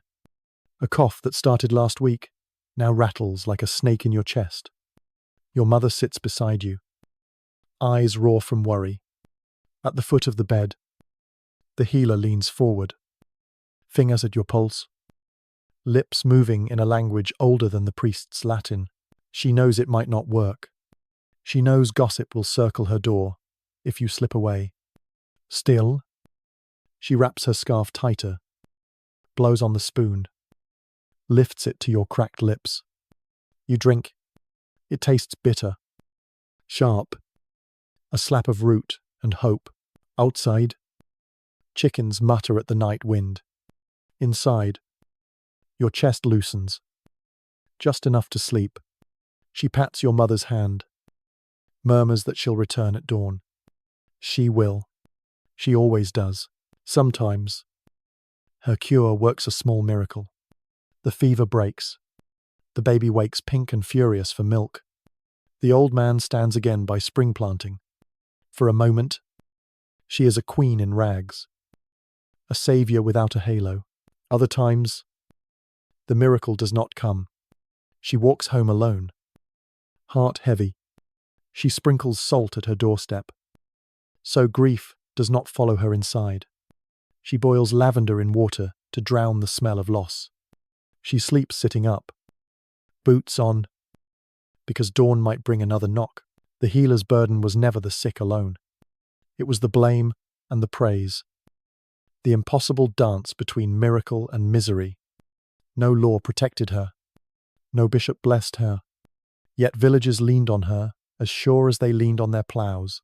When plague came, and oh, it always did, she fought alongside terrified monks, burning clothes, brewing stronger teas, refusing to run, even when she knew breath and hope would run out first. She fell sick herself sometimes. Some lived to brew again. Some did not. Their graves went unmarked, but not forgotten. Another healer stepped forward, apron-tiered, voice steady. Tonight, sleepyhead. Think of her. Not a witch with warts and cruel laughter, but a weary soul who knew the names of leaves and the fragile hush between heartbeat and heaven. Think how her courage hums through every hospital hallway now, how her stubborn hope clings to every nurse's pocket, every old recipe scribbled in a grandmother's kitchen.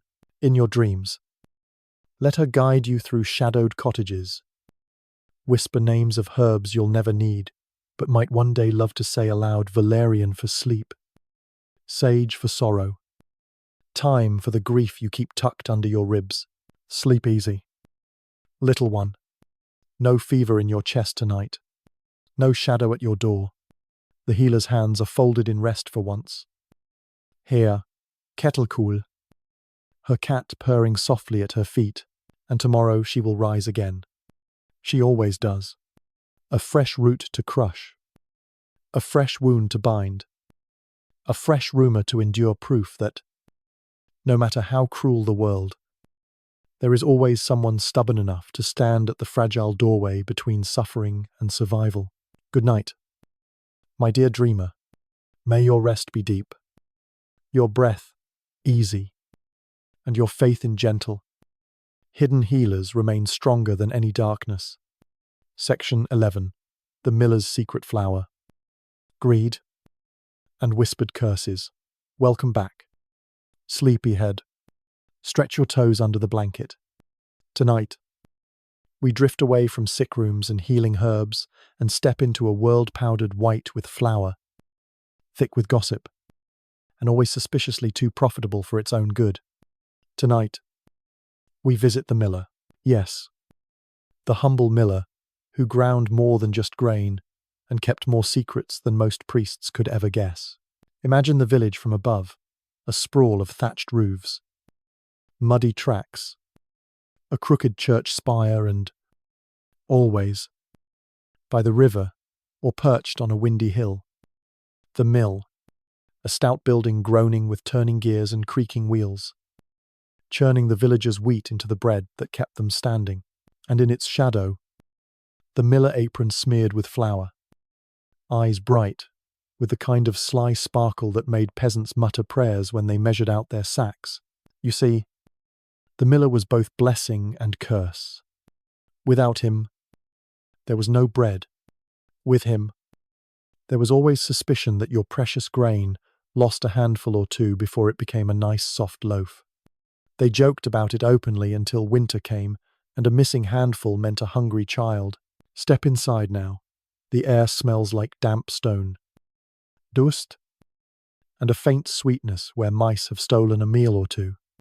Heavy wooden cogs clatter overhead, splattering flour across the miller's hair, so he looks half ghost, half devil, depending who's complaining this week.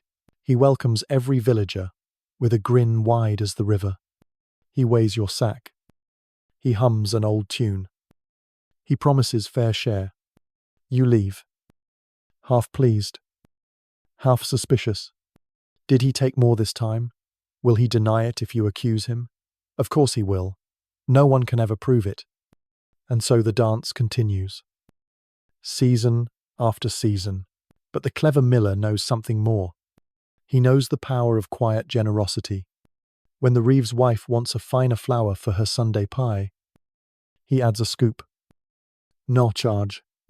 When the widow can't spare the milling fee, he nods, waves her off, knowing next harvest her eldest son will mend his fence for free, and when the baron's steward thunders in, demanding the lord's share be weighed twice, the miller bows low, shows the scales, smiles like an angel, while his hidden stone, rigged under the floor, bumps the weight just enough to fatten his own cellar. Not all millers were thieves, but none were saints. The job itself tempted mischief, so much grain passing through your hands. So easy to pinch a pinch here, a scoop there. If you were careful, you never grew too rich to be obvious. But never poor enough to envy your neighbour's cow. Stories swirled around millers, like flour in a draughty barn. They said some buried coins under the millstone, sealed with wax and prayers, to keep the spirits away. They said a few courted witches to bless the wheel with endless wind or water. So the Lord's grain turned faster than any peasants could. And oh, the river millers tricksters of another breed. They could slow the flow for an enemy, or speed it up for a bribe. They whispered threats to the river itself, cursing upstream neighbours or begging rain when drought cracked the mill pond to mud. If a rival's mill wheel jammed mysteriously in the night, well, no miller ever confessed, but he knew something else. 2. The river and the wind were not loyal friends. Storms stole wheels. Frost splintered beams. Rats nibbled at sacks when no one watched. So the clever miller kept a second trade, tucked under his dusty apron. Some sold secrets to the reeve who hoarded grain, who sold wheat behind his master's back. Some lent coin at interest, so steep it drowned desperate farmers deeper than the river ever could. Some whispered curses over a bag of wheat to spoil a rival's bakehouse, though if asked, they'd swear they only blessed it. Cross their flowery hearts, late at night, when the wheel creaked to silence, the miller might sit by a candle, counting coins nobody ever saw him earn, his wife dozing by the hearth, a cat curled on a sack, the old dog twitching at dreams of chasing rats bigger than itself. Did he feel guilt? Maybe. Maybe not. He'd argue if you cornered him with your torch and your anger that he fed the village. He braved the floods. He mended the wheel alone at midnight. Wasn't he owed a handful for his trouble? Villagers grumbled, but they grumbled with bread in their bellies. So the miller survived gossip, envy, curses muttered at dusk. Every year, the church sermon warned about greed and cheating neighbours. Every year, the miller bowed humbly in the front pew, then went home and counted his hidden handfuls. Children learned early not to cross the miller. He caught them stealing grain from the bins. They said, some claimed he could curse your family's flour, so no loaf ever rose again. Did he do it? Who knows? But no child wanted to eat flat bread for life. If you wandered close at dawn, you'd hear the wheel turning before any rooster crowed.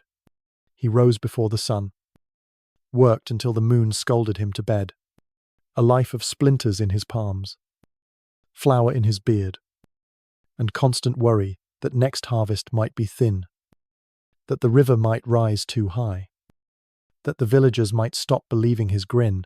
But when famine came, when plague made grain precious as gold, even the stingiest miller loosened his grip.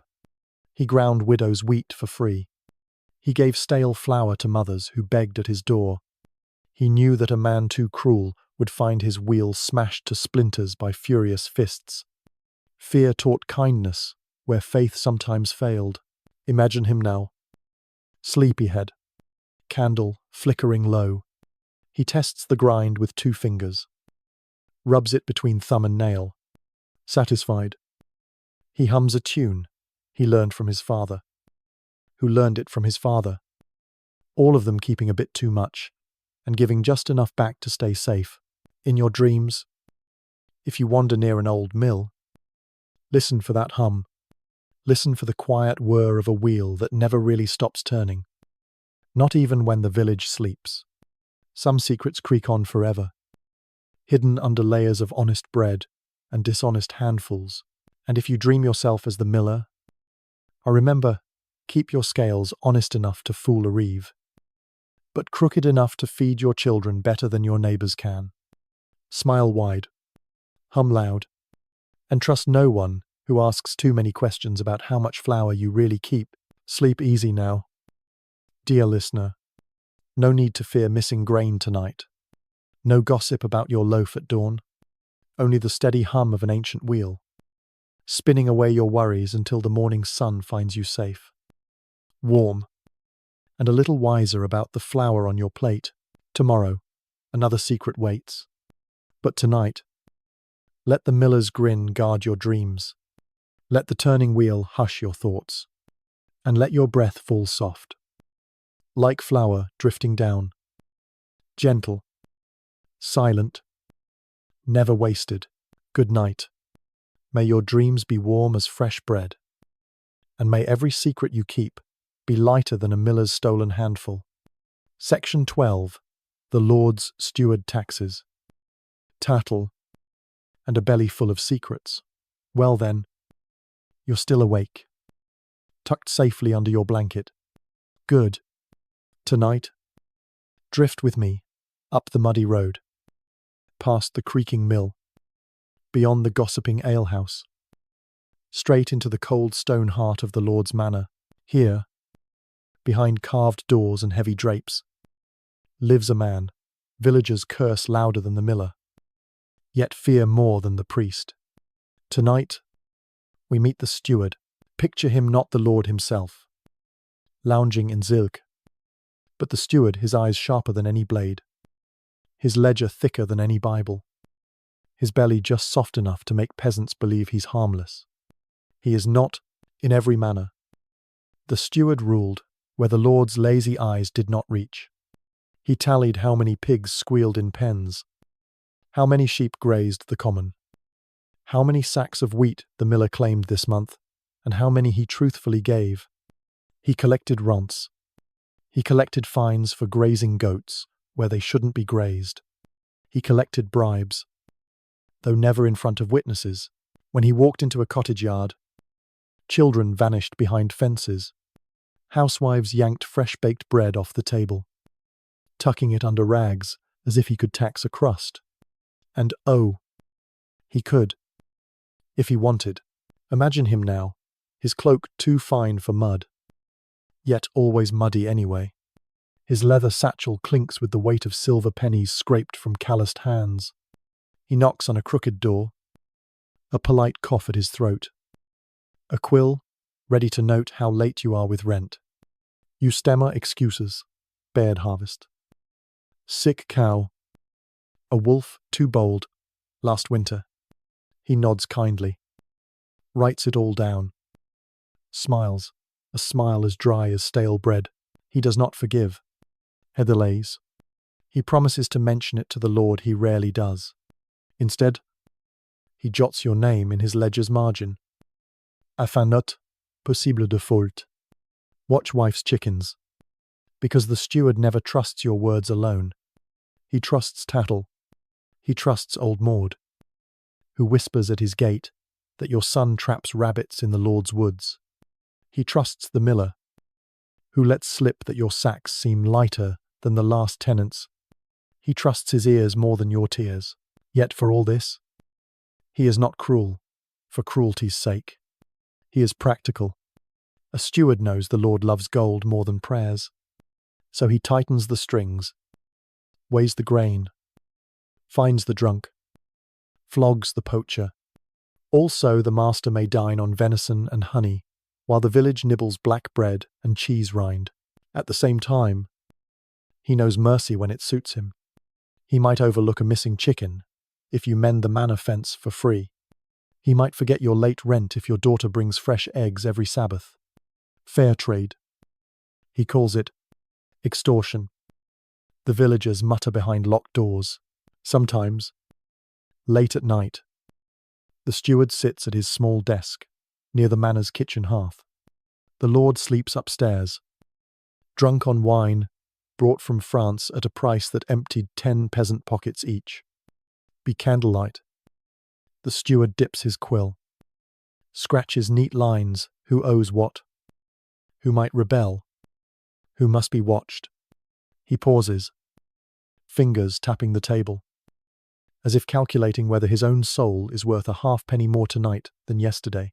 In truth, he dreams too, not of freedom like the peddler, nor simple bread like the miller. He dreams of safety, of rising high enough no peasant can spit at his boots, nor lord can toss him aside, like a stale bone. Perhaps, if luck holds, he will retire to a small house in town, with enough coin to forget these cold stone walls forever. But for now, he serves the Lord. He bows deep when summoned, stands silent, while nobles argue over who shall pay for another hunt or another useless war. He pretends to agree with every demand, every sudden whim. Then he trudges back to the village, ledger heavy, stomach sour, wondering why the rich never notice the cracks beneath their feet. Do you pity him, perhaps? He chose this life, a path safer than ploughing rocks, more certain than betting on next year's harvest. Yet every silver penny weighs him down. He knows this, the more he collects. The more the villagers glare. The less he collects, the more the Lord suspects him. So he balances on a knife's edge too harsh, and revolt brews behind hedges, too soft, and the master's whip curls around his shoulders instead. Once in a while, he forgets himself. He lets old Tom the swineherd keep an extra piglet. He forgives the miller's rigged scales. He brings a basket of apples to the healer when her back gives out in frost season. He calls this kindness. He calls it insurance. Both are true, and sometimes, rarely, he confesses. Not to a priest. Priests gossip worse than hens. He confesses to the steward's ledger, his loyal paper witness. A shaky note in the margin: they suffer too much this winter. Delay rot? Pray, the Lord does not notice. No saint. This man, no hero, either. But in villages like this, even a small mercy tastes sweeter than milk in May. The peasants tell stories about him. They say he eats roast goose every night, while their children lick crumbs from cold bowls. They say he buries coins under the manor floor, counting them by moonlight. They say his ledger is written in demon ink, so no page ever burns away his sins. Most is nonsense, but not all. Sometimes, a steward flees. The Lord's wrath is a sudden storm rumour of missing silver, rumour of bribes, rumour that the steward tucked away enough coin to buy a ship and vanish across the narrow sea. Now and then, the rumour is true. A clever steward does not depoor, only careless ones do. Tonight, sleepyhead. Imagine this figure, pacing under flickering torches. A village man once, now dressed in borrowed power. His ears catch every cry of hunger, every clink of stolen coin, every secret a wife swears she never told. He files them away behind a mild grin and says, "You owe nothing but loyalty, my friend, and everyone knows loyalty costs more than grain ever did. Sleep now, far from his reach. No steward knocks on your door tonight. No ledger marks your dreams unpaid. Rest easy. Beneath blankets no tax can touch.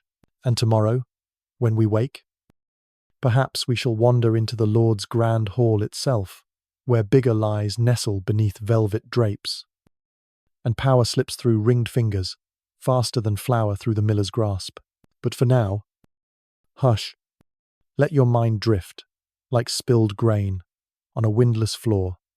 Let the steward's secrets rest at the bottom of an ink pot no one will ever dare to empty. Good night. Gentle dreamer, may no man weigh your worth in silver. May your dreams be tax-free, your sleep deep, and your heart richer than any ledger could measure. Section 13. The Village Widow Gossip. Grief and quiet power. Hush now. Rest deeper under your blanket. Tonight, we leave the steward, counting silver behind his door. We slip back into the winding lanes where chickens peck at mud and old fences lean like tired shoulders. Here lives someone everyone fears a little, pities a little more, and gossips about endlessly when the lamp is blown out. Tonight, we sit beside the village widow. Don't wrinkle your brow too soon. She is not the tragic soul you think. Oh, she has wept her share, at a grave dug shallow because men were too tired to dig deeper. She has washed the blood from a husband's shirt, folded it small, hidden it at the bottom of a chest she swore never to open again. She has watched neighbors flinch when she crosses their door, worried her shadow might drag misfortune behind it. But if you see only her grief, you miss her power. In a village like this, the widow sits at the edge of pity and suspicion. She has no husband to hush her voice, no father to order her home before dusk, no grown sons, sometimes, to watch her back or chain her tongue. And so, while the priest prays for her soul and the steward checks if she pays her rent, the widow learns to slip between the cracks. She knows who steals eggs, who slips into the barn when a husband snores too loud. She knows which girl will soon tug her apron tighter and whisper for herbs to quiet the secret beneath her ribs. She knows where the reeve hides coin for his ale, where the steward's daughter meets the miller's boy behind the old oak. She has lost much, yet gained this a freedom no married woman dares crave aloud.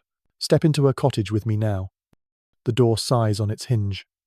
Inside, the hearth breathes low. On a crooked shelf, dried herbs dangle upside down, brushing against old prayer beads no priest has blessed in years. A black hen clucks in the corner, pecking spilled oats. On the table, a cup half full of strong brew, bitter enough to jolt the dead. She sits, back straight, eyes sharp. Her hands move even while you talk, mending a sock, twisting a thread, snapping a twig to feed the small fire. If you lie, she sees it. If you boast, she smiles politely and files it away with other secrets that might buy her tomorrow's loaf. Neighbors visit her carefully. A young wife asks for advice when her husband's hand grows too heavy after too much ale. A farmer's daughter whispers about a rash that no holy water has washed away. They speak in low voices, glancing at the door, praying no gossip tale follows them home. Some say the widow is half witch, half saint. When a child recovers, after she lays a charm under the pillow, the parents thank the Virgin first. Then here, when a calf dies, even after her tea was poured into its mouth, they curse her behind closed shutters. She does not care. She has already buried her reputation alongside her husband. She has no time to mend it. Once, long ago, she might have loved him fiercely, a man with rough palms and a soft laugh that made her forget how sharp the world can be. She remembers his voice better than his face now. Death fades, fuss is fast, but the laugh that lives forever, tucked behind her stern mouth, breaking free sometimes when the miller's boy trips over his own pride and lands in her chicken yard. She owns her cottage because no one dares claim it. She keeps her roof patched with favors owed, secrets traded, and a sharp tongue that slices pity to ribbons. If the steward raises her rent, he finds his henhouse rattled by nightfall, nothing stolen. Just enough feathers scattered to make him wonder who might be next.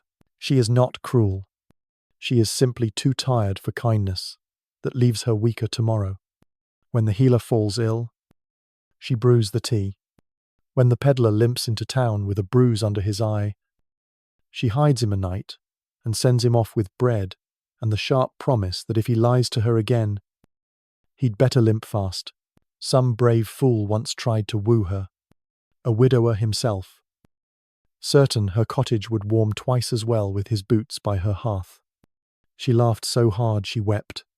Then she sent him away with a crust of stale bread and the warning that no second grave would ever claim her freedom. Lonely, yes, but not alone. Her window glows soft at night while others snore. A bowl of broth waits if the healer's apprentice taps on her door with a scratchy cough. A spare blanket lies folded for the shepherd boy, who lost his way in the storm, in a village so tangled with duty and hunger. Her small corner of lawlessness hums like a soft rebellion, a reminder that a woman without a man can stand taller than any lord's stone wall. If she dares, children fear her and love her in equal measure. She pinches ears that stray too close to her garden, yet slips sweetened nuts into grubby hands when no mother watches. They say she talks to ghosts. Some swear they see her whisper to the old oak behind her cottage when the moon spills silver on her yard. Maybe she does. Why not, when you have sat so close to loss? You learn to speak kindly to shadows. They answer. If you're quiet enough, one winter, the steward found her taxes unpaid. He thumped on her door, threat heavy on his tongue. She opened it slow, offered him a seat by the hearth. He left an hour later, pale and silent, debt erased with a single whispered truth she had hidden under her tongue for 5 hard years. No man dared ask her what she traded that night. Imagine her now. Sleepyhead. She sits by her small fire, steam rising from a chipped cup. Her eyes flick to the door, then back to her sewing. Outside, the wind rattles the thatch. Inside, her heart beats steady as a drum older than any chapel bell. She is no witch. She is no saint. She is survival, wrapped in thin bones and memories, too stubborn to fade. And if the village gossips about her, so be it. Gossip pays rent better than pity ever could. Tonight, as you drift beneath your warm blanket, thank her silently for every secret she keeps that spares the village scandal, for every harsh truth she swallows so the young may sleep, believing love never rots, for every curse she never bothers to cast, knowing life curses crueler than she ever could. Sleep now. Dream softly of a small cottage, a black hen scratching the floor, a strong tea, steeping bitter but kind on the tongue. If you wake in darkness, listen for her laugh, tucked in your pillow sharp. Warm, proof that grief, once conquered, makes you braver than any lord's sword. Good night, little dreamer. May your secret stay safe as hers. May your heart grow steady as hers. And may tomorrow greet you with the quiet power that lives in every widow who learns to stand alone and never bows twice to sorrow. Section 14. The Village Alewife Foam. Rumour and a pint of rebellion settle deeper tonight. Sleepyhead. Let the wind hush outside your window. Here, beneath your blanket, we open the creaky tavern door and step inside the warm, dark heart of any medieval village, the alehouse. And behind the battered counter, sleeves rolled, hair tied back, eyes sharper than the steward's quill, stands the alewife. Ah, the village alewife, neither saint nor sinner, but a little of both, if you believe every rumour that drips from loose tongues after the 3rd mug. She brews more than ale. She stirs gossip into every pot, sprinkles secrets into every barrel, and serves rebellion by the pint to men, too tired to complain in daylight. Picture her now, apron stained with spilled foam, hands broad from kneading barley mash, voice strong enough to hush two drunks with one word. Her tavern might be nothing but a low-roofed room with rushes on the floor, a single hearth spitting embers, and benches too rough for a noble backside. Yet here, she reigns, long before sunrise. She stands in the chill, stirring a mash tub with a paddle taller than the village priest. She hums a song older than taxes, older than the steward's grandfather. While the barley steeps, she tosses handfuls of herbs, maybe mint, maybe something more secret, because each batch needs its soul, and she is the soul keeper. By dusk, the smell drifts out the door, pulling men from fields and wives from worries. They gather on benches slick with spilled beer and spit out the day's burdens at her feet. Some call her greedy. They swear she waters the ale when rent is due. Others call her generous, especially when the steward owes a coin and she forgets to mention it if he looks the other way about her taxes. Both truths swirl in her barrels like yeast in the mash. She owes no one an explanation. Children peek through cracks, hoping she slips them the froth off the last mug. She does, not for pity's sake, but because every young tongue wagging about her kindness keeps watchful mothers quiet when she cuts her hops with herbs. The priest claims, reek of witchcraft. In her alehouse, news moves faster than the peddler's feet ever could. Farmers grumble about grain tithes. Millers moan about the steward's scales. Boys brag they might run off to join the king's next hopeless war. She listens to it all, nods at none of it, and remembers every word for the day. Silence might save her skin, because the alewife knows, oh, she knows she balances on a barrel-top edge. Too much kindness, and the reeve calls her soft. Too little, and the drunkard's wife curses her hearth for tempting her man into another mug. But tonight, listen closer. Beneath the foam and laughter, her alehouse brews quiet rebellion. Here, peasants learn they are not alone. Here, someone whispers how the Lord's taxes choke the valley tighter than any noose. Here, eyes meet across ale mugs and agree, maybe next year. They push back. She does not shout it herself. No, she just leans her elbows on the sticky counter, wipes a mug with her apron hem, and hums, while men's tongues trip into dangerous truths they would never dare say under sober roofs. When the steward pokes his nose in, she bows low, pours him a mug sweeter than he deserves, laughs at his jokes, feeds him bread and rumour alike, until he staggers out, humming a tune he won't remember come morning. And when he's gone, she sweeps up the rushes, pours herself the last sip, and sits alone with her secrets. A cat curls at her feet. The hearth sighs low. Her hair smells of malt and ashes. She breathes deep, content enough for tonight. Not every alewife is wise. Some brew weak swill, cheat their patrons, ruin their name before it ever matters. But the clever ones, like her, become the beating heart of the village, half gossip mill, half hidden parliament, all backbone when storms come howling. Once, she was a girl who laughed behind her mother's skirts, watching barley dry on the floor. Then she was a wife who wept beside a shallow grave because plague, or famine, or simply the way men drink themselves into cold earth. And now, she is this, a woman who owns the hearth, no man can claim, who pays the rent, in coins and secrets alike. She knows every face. She knows who drinks to remember and who drinks to forget. She knows whose hand trembles around a mug because he fears tomorrow's rent more than tonight's headache. Sometimes, she softens.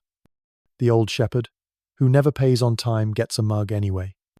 The lonely widow finds a warm corner by the fire, a slice of bread when her larder is empty. The healer sits near the hearth, feet up, dozing, while the alewife hums her old brewing song, and sometimes her mercy dries up.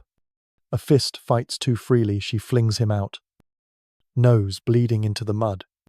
A hand creeps under a maiden's skirt. She cracks him across the skull with her stirring paddle. Hard enough, the whole tavern falls silent. Mugs midair. The church frowns at her. The priest preaches that ale breeds sin, that her laughter tempts honest men from wives and prayers. She nods politely when he scolds her at Sunday Mass. Then she brews twice as strong the next week, and watches him slip in at dusk for a small mug and a hushed confession about the steward's daughter and the miller's boy. If you ever find yourself in her village, sleepyhead, step carefully through her door, nod to the drunks, mind your purse, pay your coin without haggling, then zit, sip slow, and watch, see how her eyes flick from mug to mouth, weighing every word, every secret, every dream for tomorrow's storm. When plague comes, she does not close her door. When famine bites, she waters the ale, so everyone has at least a sip. When soldiers march past, she smiles wide, serves them stale bread, and tells them nothing worth burning her village for. Tonight, you have no need to fear her paddle or her sharp tongue. Tonight, in your dreams, her ale flows warm and gentle. It tastes like Kiat defiance, like barley fields under summer sun, like laughter in a dark room where troubles sleep at the bottom of an empty mug. Sleep now. Dream of a tavern where secrets taste sweet, where rumour bubbles like foam, where one strong woman stands guard over foolish men who think they rule her world. In truth, she brews it, stirs it, sweetens it, and watches it rise again tomorrow, same as she does. Good night, little dreamer. May your mind be free of taxes, your cup always half full, and your courage strong as the alewife's stirring paddle when the world tries to push you down. Section 15. The Village Fool Laughter. Pity, and a sharp eye on truth. Settle down, gentle dreamer. Let the blankets grow heavier on your chest, the night softer around your thoughts. We have sat with the miller, the steward, the alewife, the widow, each tangled in secrets and quiet power. Tonight, we turn to the one soul in this village. Everyone claims to understand, but none truly do. Tonight, we sit beside the village fool. You might think you know him already. The crooked grin, the mismatched clothes, the muddy boots that never stay dry.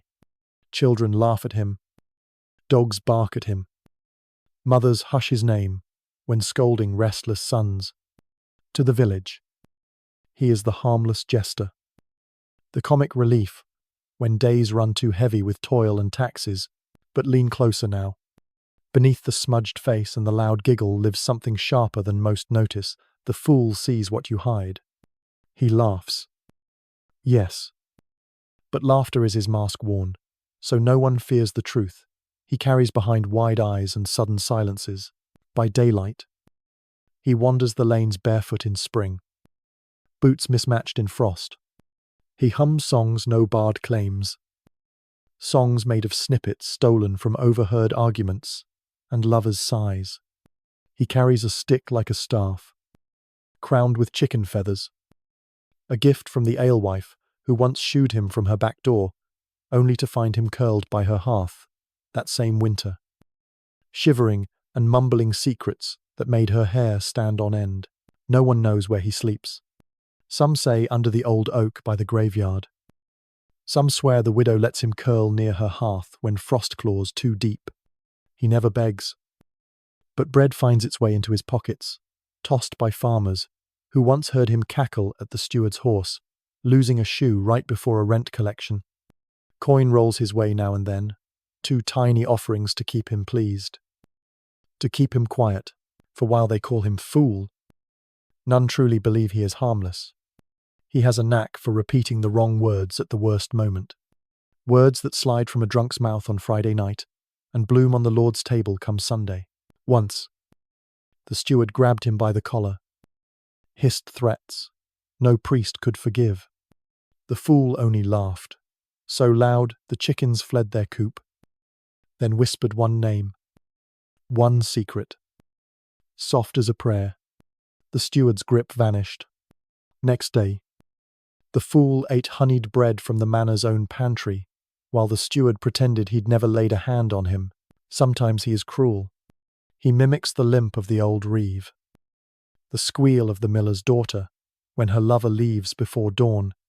He dances like a chicken when the drunkard's wife storms through the alehouse, flinging curses at every man who dares laugh. The villagers roar at first, then grow quiet, glancing at each other, wondering how much the fool sees, how much he plans to sing tomorrow. Yet sometimes he is kind. A child sobs over a broken toy. The fool sits cross-legged in the mud, mending it with twine and soft nonsense rhymes. He pats the healer's shoulder when her back seizes up and hums a tune she swears dulls the pain more than any herb.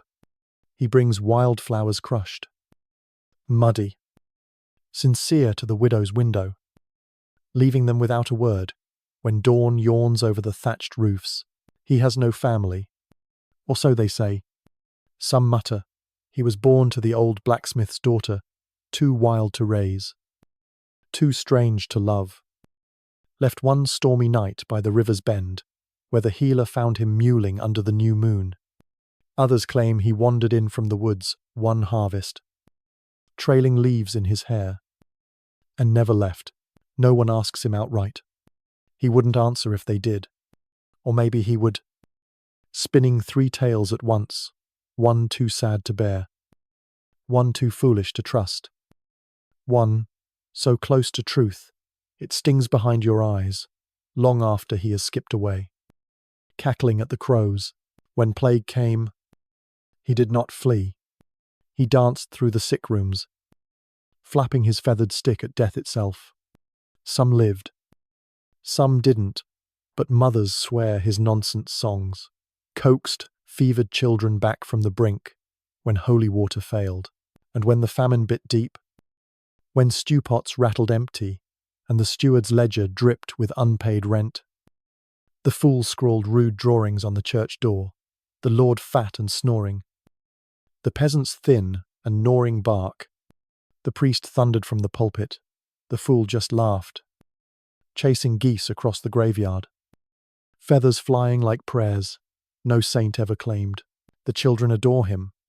He teaches them tricks how to catch minnows with bare hands, how to mimic the steward's pompous bow without getting cuffed for it, how to slip an apple from the alewife's barrel when her back is turned.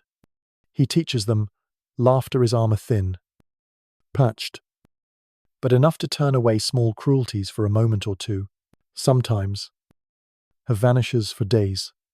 Some swear he walks the woods where no sane man treads, chatting with owls and foxes, returning with pockets full of acorns and riddles no one solves. When he reappears, it is as if he never left. He skips into the village square, yanks a rooster's tail, and laughs at the miller's wife scolding her straying husband. The Lord calls him harmless, a joke for guests to toss scraps at during feasts. He bows low when summoned, tumbles, jugles halvrotten turnips, and slips truths between his rhymes, so sly, no noble notices, until their wine has long soured. Some whisper, he will die alone. They are wrong. One frost-heavy night, when breath shows in moonlight, the fool will curl in straw behind the widow's hearth, or under the healer's blanket. Or maybe he'll lie beneath the old oak, feathered stick, hugged close, grin soft on his lips. And come dawn, the village will hush. Children will tug at skirts, asking where the fool has gone. No one will answer. But bread left on the graveyard gate will vanish for weeks, as if he still giggles in the hedgerow, pinching a crust when no one watches. Tonight, Sleepyhead. Dream of him, not as pity wrapped in ragged cloth, but as a mirror no one wants, yet all must face. The fool who remembers every lie, who repeats your secrets with a wink, who reminds the mighty that laughter is sharper than any blade if wielded well. Sleep deeper now. In your dreams, may he dance just once for you, spinning through moonlit fields, cackling at the night's sorrow, shaking his feathered stick at every fear you hide under your pillow. Let him guard your sleep with laughter, no grief can hush. Good night. Little dreamer, may your truths be lighter than your lies. May your laughter come easy, and when dawn finds you, that may a trace of the fool's grin linger at the corner of your mouth. Proof you glimpsed something braver than any wisdom whispered by saints. Section 16. The Village Healer Roots. Remedies. And whispers in the dark settle deeper tonight. Gentle dreamer, let your breathing slow. Let the embers behind your eyelids burn soft and low. We have sat with the miller, the steward, the widow, the fool, all weaving secrets into the village's restless sleep. Now, follow me past the last cottage, through tangled herbs scratching your boots, to a small door that never truly closes. Tonight, we knock gently on the healer's threshold. She is older than the village remembers. Or perhaps time has simply stopped counting where she works. Some say she is the daughter of the last healer. Some swear she is the same woman, only changing her name every generation so no one dares doubt her knowledge. They whisper this when fevers rise and prayers fail, when superstition wavers before a pot of hot herbs and a hand that knows where to press and when to pull back. Her cottage is alive long before dawn. Steam curls from a battered chimney. Bundles of roots dry above a fire, so small it never quite dies. Bottles glint on crooked shelves, green glass for coughs, brown earthenware for belly worms, clear vials for wounds, too deep to trust, to luck alone. She moves through her one room like a shadow in a nest of secrets. Bare feet tap on rushes, her voice low. Not quite words, not quite song, an old lullaby that tames both pain and gossip. She has no husband, nor children. Instead, she has the village, every crying infant, every rashy child, every moaning old man who once scoffed at her charms, now begs her for another sip when winter gnaws his bones. They call her wise woman when she saves them, witch when she cannot, saint when she gives her last honey to sweeten death for a dying babe, harlot behind their teeth when a lonely husband visits too often for his aches. She hears it all. She cares for none of it. Words pass through her walls like mist. Her hands are too busy. She knows exactly when the steward's back will spasm from too much ledging by the fire. She knows when the alewife's brew turns sour because the river dipped too low in drought. She knows which child hid behind the haystack, stealing goose eggs he dared not confess to mother or priest. Yet she charges little, sometimes a copper coin, more often a bowl of soup or a loaf of barley bread, sometimes nothing at all, if the eyes before her plead honestly enough. In return, she asks, only silence. Do not shout her name at Mass. Do not drag her herbs to the reeve when your cow fails to birth. Let her be, and she will let you live longer than you deserve. Step inside now. Sleepyhead.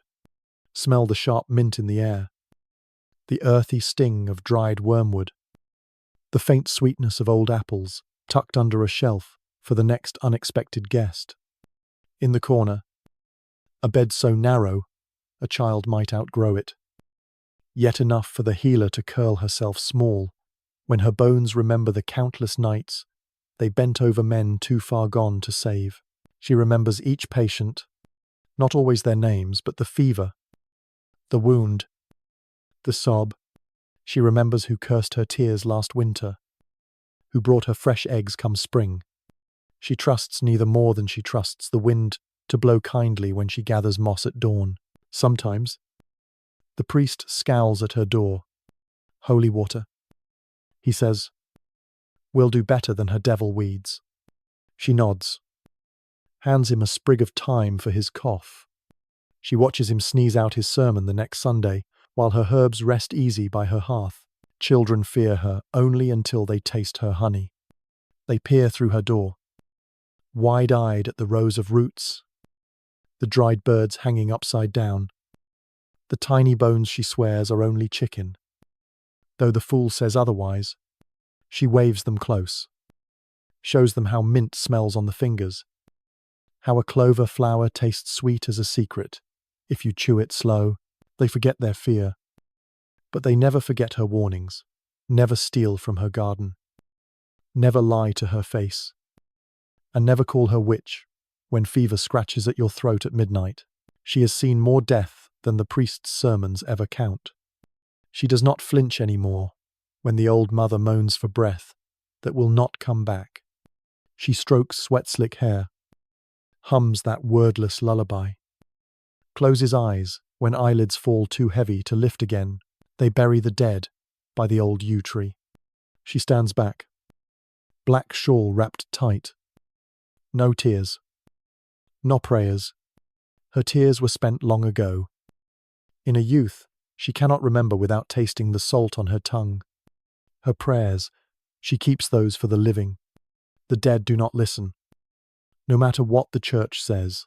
Yet she has mercy, even for fools who drink poison out of stubborn pride, even for the steward when his belly knots tighter than his accounts, even for the baron's young cousin, who came in secret under moonlight, begging for a brew to hush a scandal before it swelled under her fine silk. They all pretend to hate her power. They all come back, kneeling by her hearth, when power alone cannot save them from the everyday cruelties of wind, hunger, and bruised flesh. She welcomes them, always.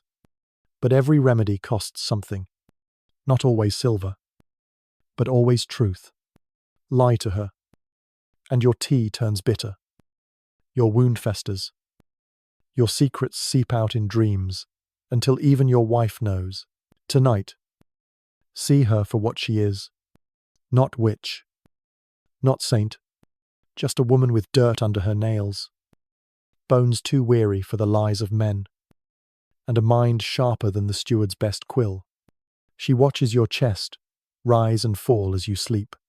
She hums her lullaby over your dreams tonight, so no nightmare dares disturb the hush she has woven around your thoughts. And when you wake tomorrow, soft sun on your blanket, remember her, not just for her roots and potions, but for the patience she pours into your veins every time the world tries to break your body before your soul is ready. Good night, gentle dreamer. May no fever touch your brow tonight. May your bones lie easy on your bed. May your heart beat calm, slow, and honest. And if you wake, remembering herbs and song, thank the healer who sits watch tonight. Somewhere out there, humming secrets to the dark so you don't have to. Section 17, The Blacksmith Fire. Iron, and secrets forged in silence. Settle deeper tonight. Sleepyhead, let the soft weight of your blanket anchor your drifting thoughts.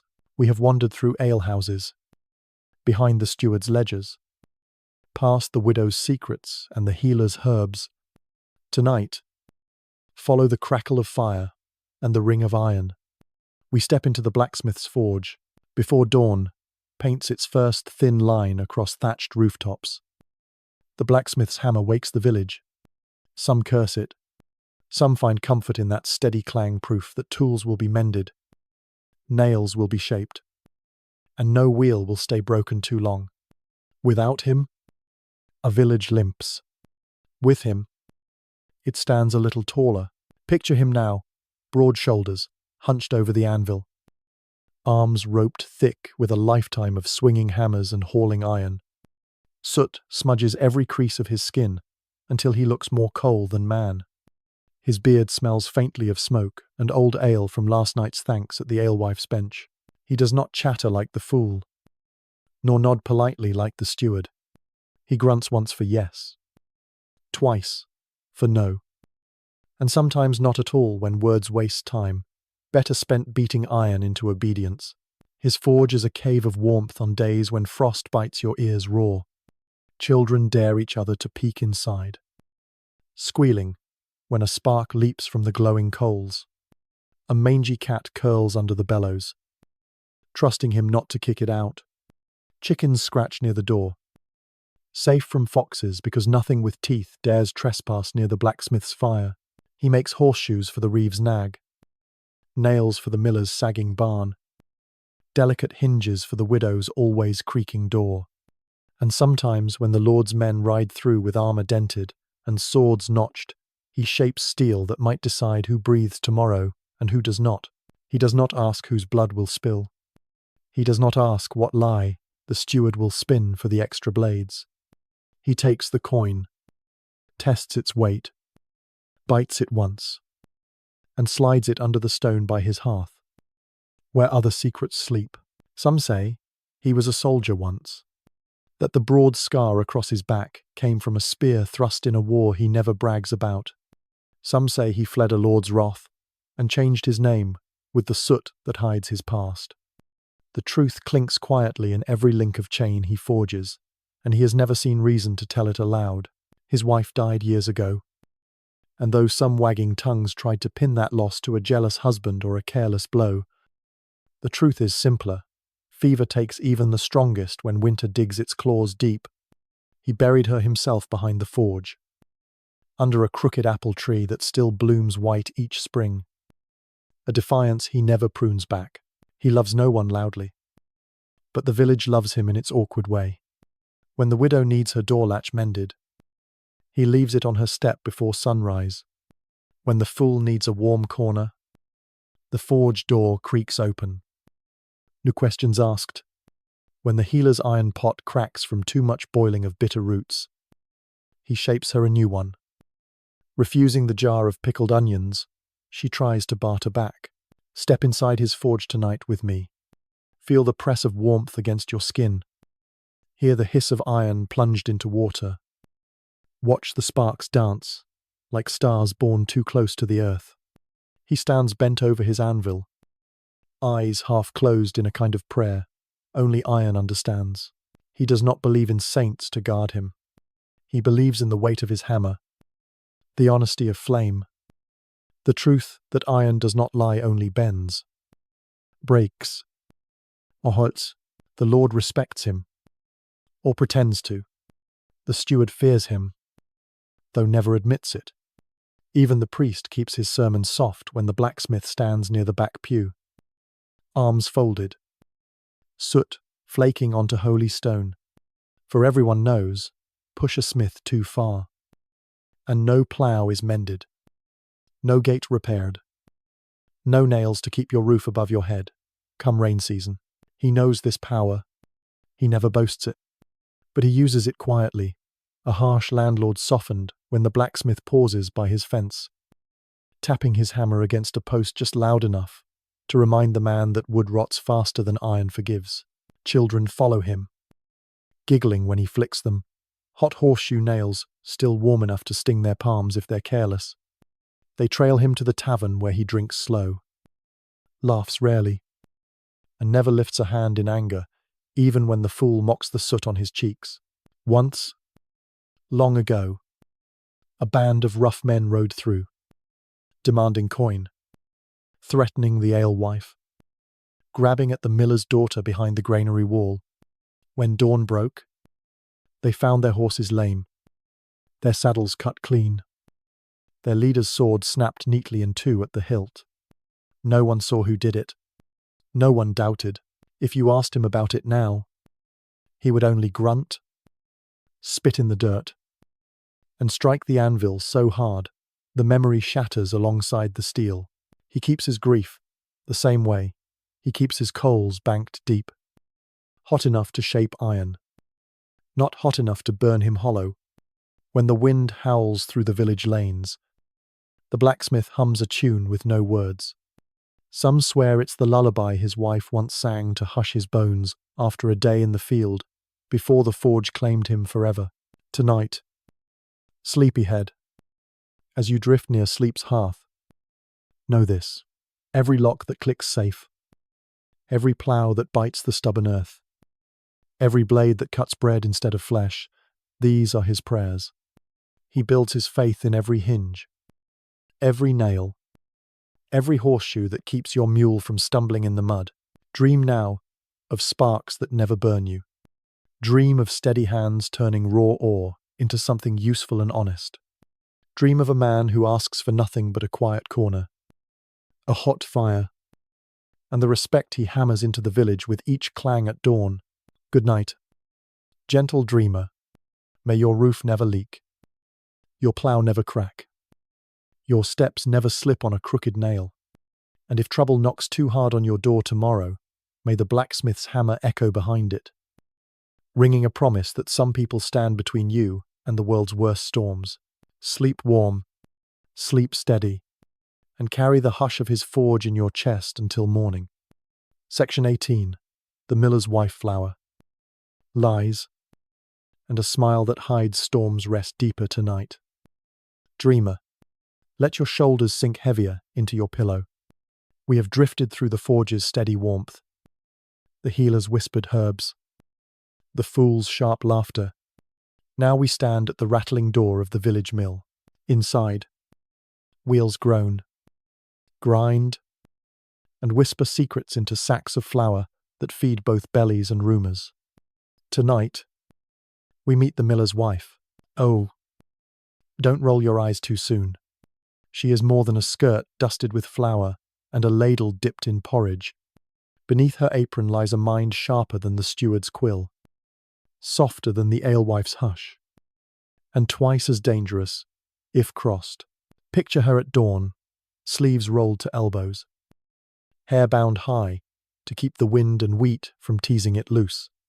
She balances a heavy wooden scoop on one hip while shooing the miller's geese away from the flour sacks.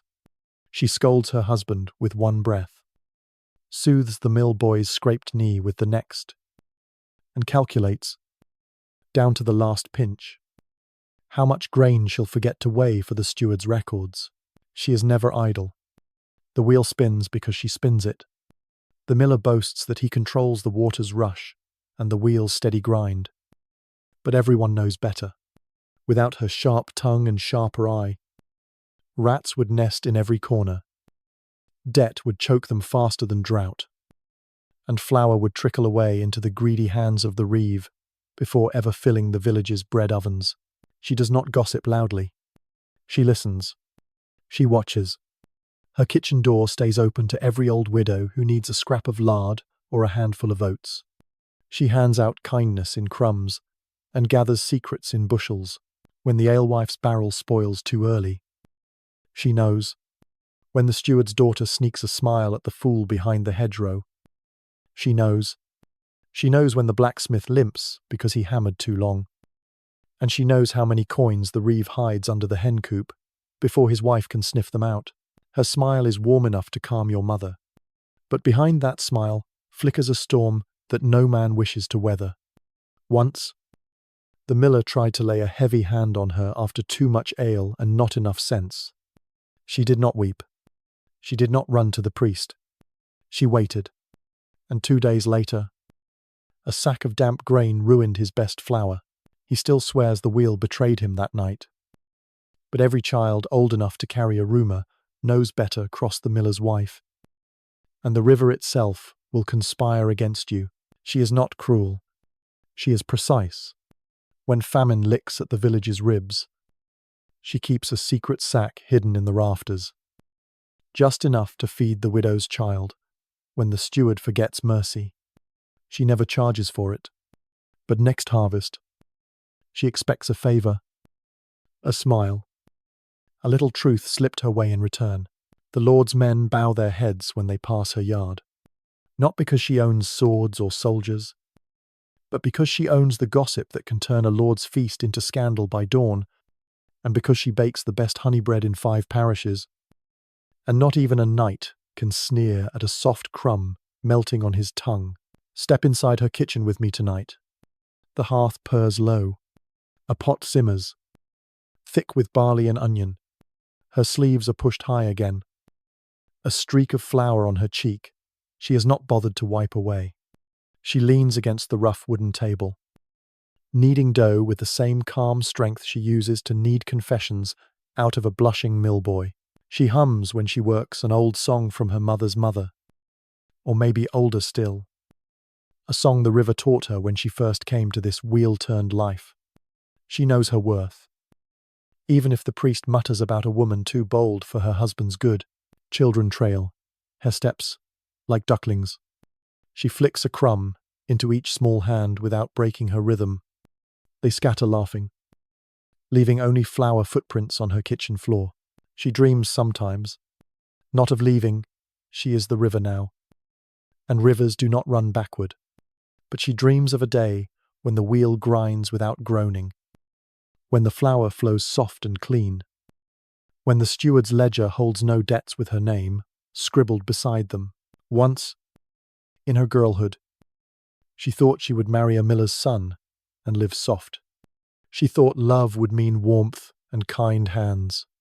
Life laughed, gave her the mill instead of the soft pillow, and taught her that sharp minds feed bellies better than sighs in the night. She does not regret it. Well, perhaps sometimes, when the wheel creaks at midnight and her back aches too deep for sleep to find her, the fool adores her. He skips through her yard, scattering hens and nonsense in equal measure. She shoos him off with a broom, but always leaves a slice of warm bread on the windowsill, knowing he will creep back to steal it when the moon climbs high. Some fear her, some thank her. All respect her, whether they admit it or not.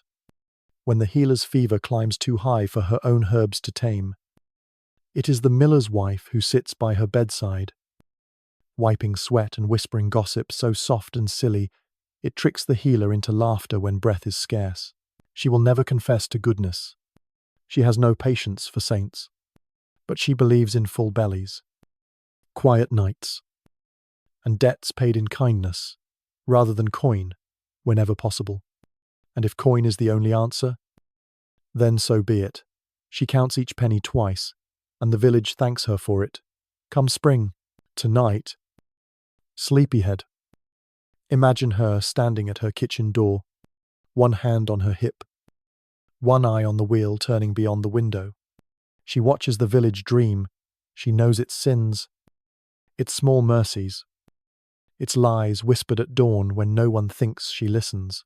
She listens to everything, and she forgives almost all of it, because tomorrow needs flour, and forgiveness bakes bread, sweeter than vengeance ever could. Rest easy now. Let her hum wrap you like the smell of fresh loaves cooling on her table. Dream of warm crumb pressed between your fingers, of honest work that feeds more than hunger, of a woman who bends only to lift others higher. Good night, gentle dreamer. May your dreams spin smooth as her wheel. May your worries grind down softer than her flour. And may you wake tomorrow knowing that somewhere in a village of secrets and storms, a miller's wife hums at her hearth watching over fools and kings alike. One scoop of grain at a time. Section 19. The Village Priest Prayers. Doubts. And a door always ajar. Hush now. Sleepyhead. Let your eyes grow heavier than your worries tonight. We have drifted past the miller's wheel, the blacksmith's anvil, the widow's hush. Now, step softly up the worn stone steps, past the creaking wooden door that never truly locks. Tonight, we sit with the village priest. He is neither saint nor wolf in holy cloth. He is something far more familiar, a tired man wrestling the devil in daylight and his own thoughts at midnight. He knows each of his flock by name, by sin, by the way they mumble half-truths into the darkness behind the confessional screen. Picture him now, robes patched more times than the steward's account book, fingers ink-stained from copying scraps of scripture the bishop never bothered to send fresh. A cracked voice that soothes wailing babes as easily as it scolds the alewife for brewing strong on festival days. At dawn, he is first to lift the latch on the chapel door. Cold stone greets his feet. He swears he will patch that draft every winter, but never quite does. He lights candles with hands that tremble more than they used to. He hums the opening prayer under his breath. Words older than the roof beams above his bowed head. He tries to guide them, all the miller who lies about grain, the fool who giggles too close to secrets, the healer who mumbles charms the bishop would burn her for if he dared visit. He tries, and mostly he fails. But still, each Sunday, his voice rolls through the chapel, stitching sinners back together with gentle words and promises, only half believed. Some nights, he sits alone on the chapel step. The moon climbs behind the steeple, and he thinks just for a breath how easy it would be to pack his worn robes, slip past the blacksmith's quiet forge, and vanish down the road until no one remembers which prayers he forgot to say. Yet he stays. He stays because someone must bless the dead when the plague steals breath. Someone must comfort the widow when memory crawls into her bed, colder than any winter. Someone must take the fool's giggled confessions and turn them into silence the next morning, when the Lord's men ask questions too sharp to answer honestly. Children trust him first. They tug at his sleeves, beg for stories about angels that do not scold or strike with plague. He obliges. He softens hellfire to a flickering lantern they can blow out if they mind their mothers and eat their greens. For this, mothers thank him, and fathers smirk, and the alewife passes him a mug, sweeter than the sermon he delivers after. He sins sometimes, small sins, mostly a sip too many at the harvest feast, a gaze held too long at the miller's wife when she laughs without apology, a word spoken sharp at the steward when the ledger grows fatter than the poor man's larder. He prays for forgiveness. He prays half certain he has been heard. He prays half convinced heaven is as weary of him as he is of himself. Step into his chapel with me tonight. Sit near the rough wooden pews, polished by countless knees. Smell the old beeswax clinging to the stone, the faint perfume of last Sunday's flowers wilting near the altar. Hear the priest's breath echo in the hush, steady, soft, carrying doubt and faith braided so tight, even he cannot tell them apart anymore. He fears thunder, not the sky's booming tantrum, but the storm that gathers in secrets never confessed. He sees it each time the blacksmith bows without a word. The healer slips him a bottle for his cough. The fool winks from the back pew, then dances off before the final blessing. He is not blind. He knows the village lies to him. Small lies, harmless ones, and bigger lies that wrap around necks like ivy choking a tree. He forgives most. He forgets none. And late at night, when he wakes to the wind, rattling his shutters, he wonders which lie will break first, and whether he is strong enough to bless the pieces when they fall. The bishop visits once a year. He eyes the patched robes, the soot on the candlesticks, the alewife's too sweet bread offered at the chapel door. He writes, reports no one in this village will ever read. When he leaves, the priest stands in the doorway long after the dust settles, humming a hymn the bishop never taught him. He has no wife. Some say he loved once, in a youth, buried deep beneath the collar, now too tight around his throat. Some say he never touched a woman, but loved anyway, in the way he wipes a child's brow or stands watch while the fool sleeps curled on a pew because the alehouse threw him out for cackling at shadows. Once, a villager asked him what sin weighed his shoulders low. He only smiled, brushed flour from the woman's sleeve, and asked if her husband still snored loud enough to frighten the hens. Some truths stay behind the confessional, spoken only to the stones when no soul is awake to listen. Tonight, sleepyhead, let him bless your rest. Let his whisper weave around your sighs, softer than any sermon, gentler than any penance. He carries doubt, so you can sleep, believing tomorrow's sun might rise a little kinder than today's. If he could ask you one thing, he would ask you this: forgive him for being only a man in a robe too old to hide the fear underneath. Remember him not as a saint or shepherd, but as the trembling voice that hums your name when sickness knocks at your door. Tomorrow, when you wake, the chapel door will stand open. He will light another candle, bow his head again, and forgive you for the sins you have not yet committed, because that is the only promise he knows how to keep. Sleep now. Let the stone walls crumble behind your dreams. Let his humble voice guard your secrets while you drift where no sin can follow. Good night, gentle dreamer. May your doot stay small, your hope burn steady, and your soul wake tomorrow, lighter than the priest's sigh at dawn. Section 20. The Village Itself. Street 1s. Shadows, and the breath of generations tonight. Sleepyhead. Gather every story we've whispered, the steward's crooked ink, the widow's hush, the alewife's hidden rebellion, the fool's laughter sharp as truth, the healer's hum, the blacksmith's clang, the miller's wife's soft threats, the priest's kiat doot. Lay them side by side like stones in a wall, because tonight we speak not of one soul, but of all of them together. Tonight we dream of the village itself. It crouches beside a river that never forgets to flood just when you wish it wouldn't. It leans against hills that groan under barley and sheep. It wakes before the rooster cries and dozes long after the last mug empties at the alehouse door. Its heart is not the chapel's cold altar, nor the mill's creaking wheel. It is not the steward's ledger or the blacksmith's fire. Its heart is a quiet place where the road bends behind the old yew, a spot where secrets settle, and old laughter lingers like mist after a summer rain. Each stone in its low walls remembers hands, now dust. Each hearth still flickers with arguments and apologies, traded across wooden tables more scarred than any battlefield. Children run through its crooked lanes, chasing dogs, curses, and half-told tales they swear they'll finish tomorrow. The river gossips too. It murmurs of lovers caught by moonlight, of harvest feasts that sour into winter hunger, of soldiers who marched away with promises no one expects to see kept. It carries the village's sins downstream and brings back trout fat enough to feed the lies another season.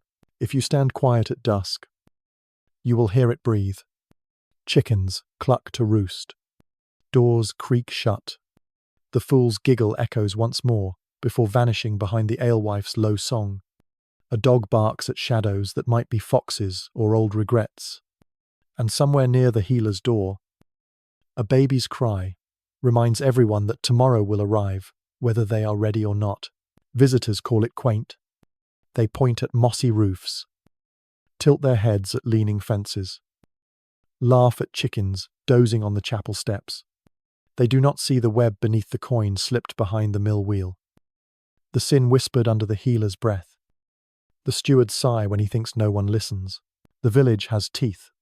Gentle, yes, but sharp enough to cut any hand that presses too hard.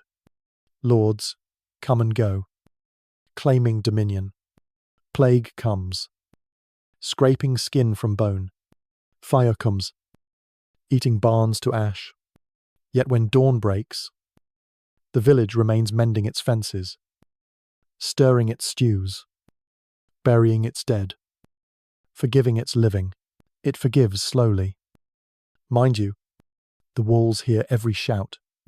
The dirt drinks every lie. The wind lifts rumours and plants them like seeds behind hedgerows, where they bloom into half-truths by spring. The village keeps score in laughter and tears, paid back not in coin, but in whether your door finds help or stays locked when you knock hungry at midnight.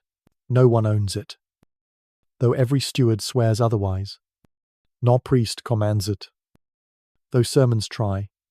No fool outwits it for long. The village knows each of them, and in knowing them, forgives them their crooked backs and bent dreams. It forgives you too, tonight, for leaving it behind each morning when you wake, for forgetting the quiet courage of women who bake secrets into bread, or the men who swing hammers not for gold, but to keep the wind outside your bones. For laughing at the fool without hearing the warning tucked inside his giggle. Listen now. It breathes through you. The hush between your heartbeats. The soft hum that rises when sleep drags you down past chores and debts. And the sound of the blacksmith's final hammer blow. Tomorrow. It will greet you again. Maybe you'll pass its spirit in the way dawn sneaks behind your curtains. Maybe you'll taste it in the bread you break at supper. Or maybe, just maybe, you'll remember tonight's hush when the world outside snarls too loud. Dream now of its crooked lanes, of its secrets balanced like apples on orchard, boughs heavy with gossip and forgiveness.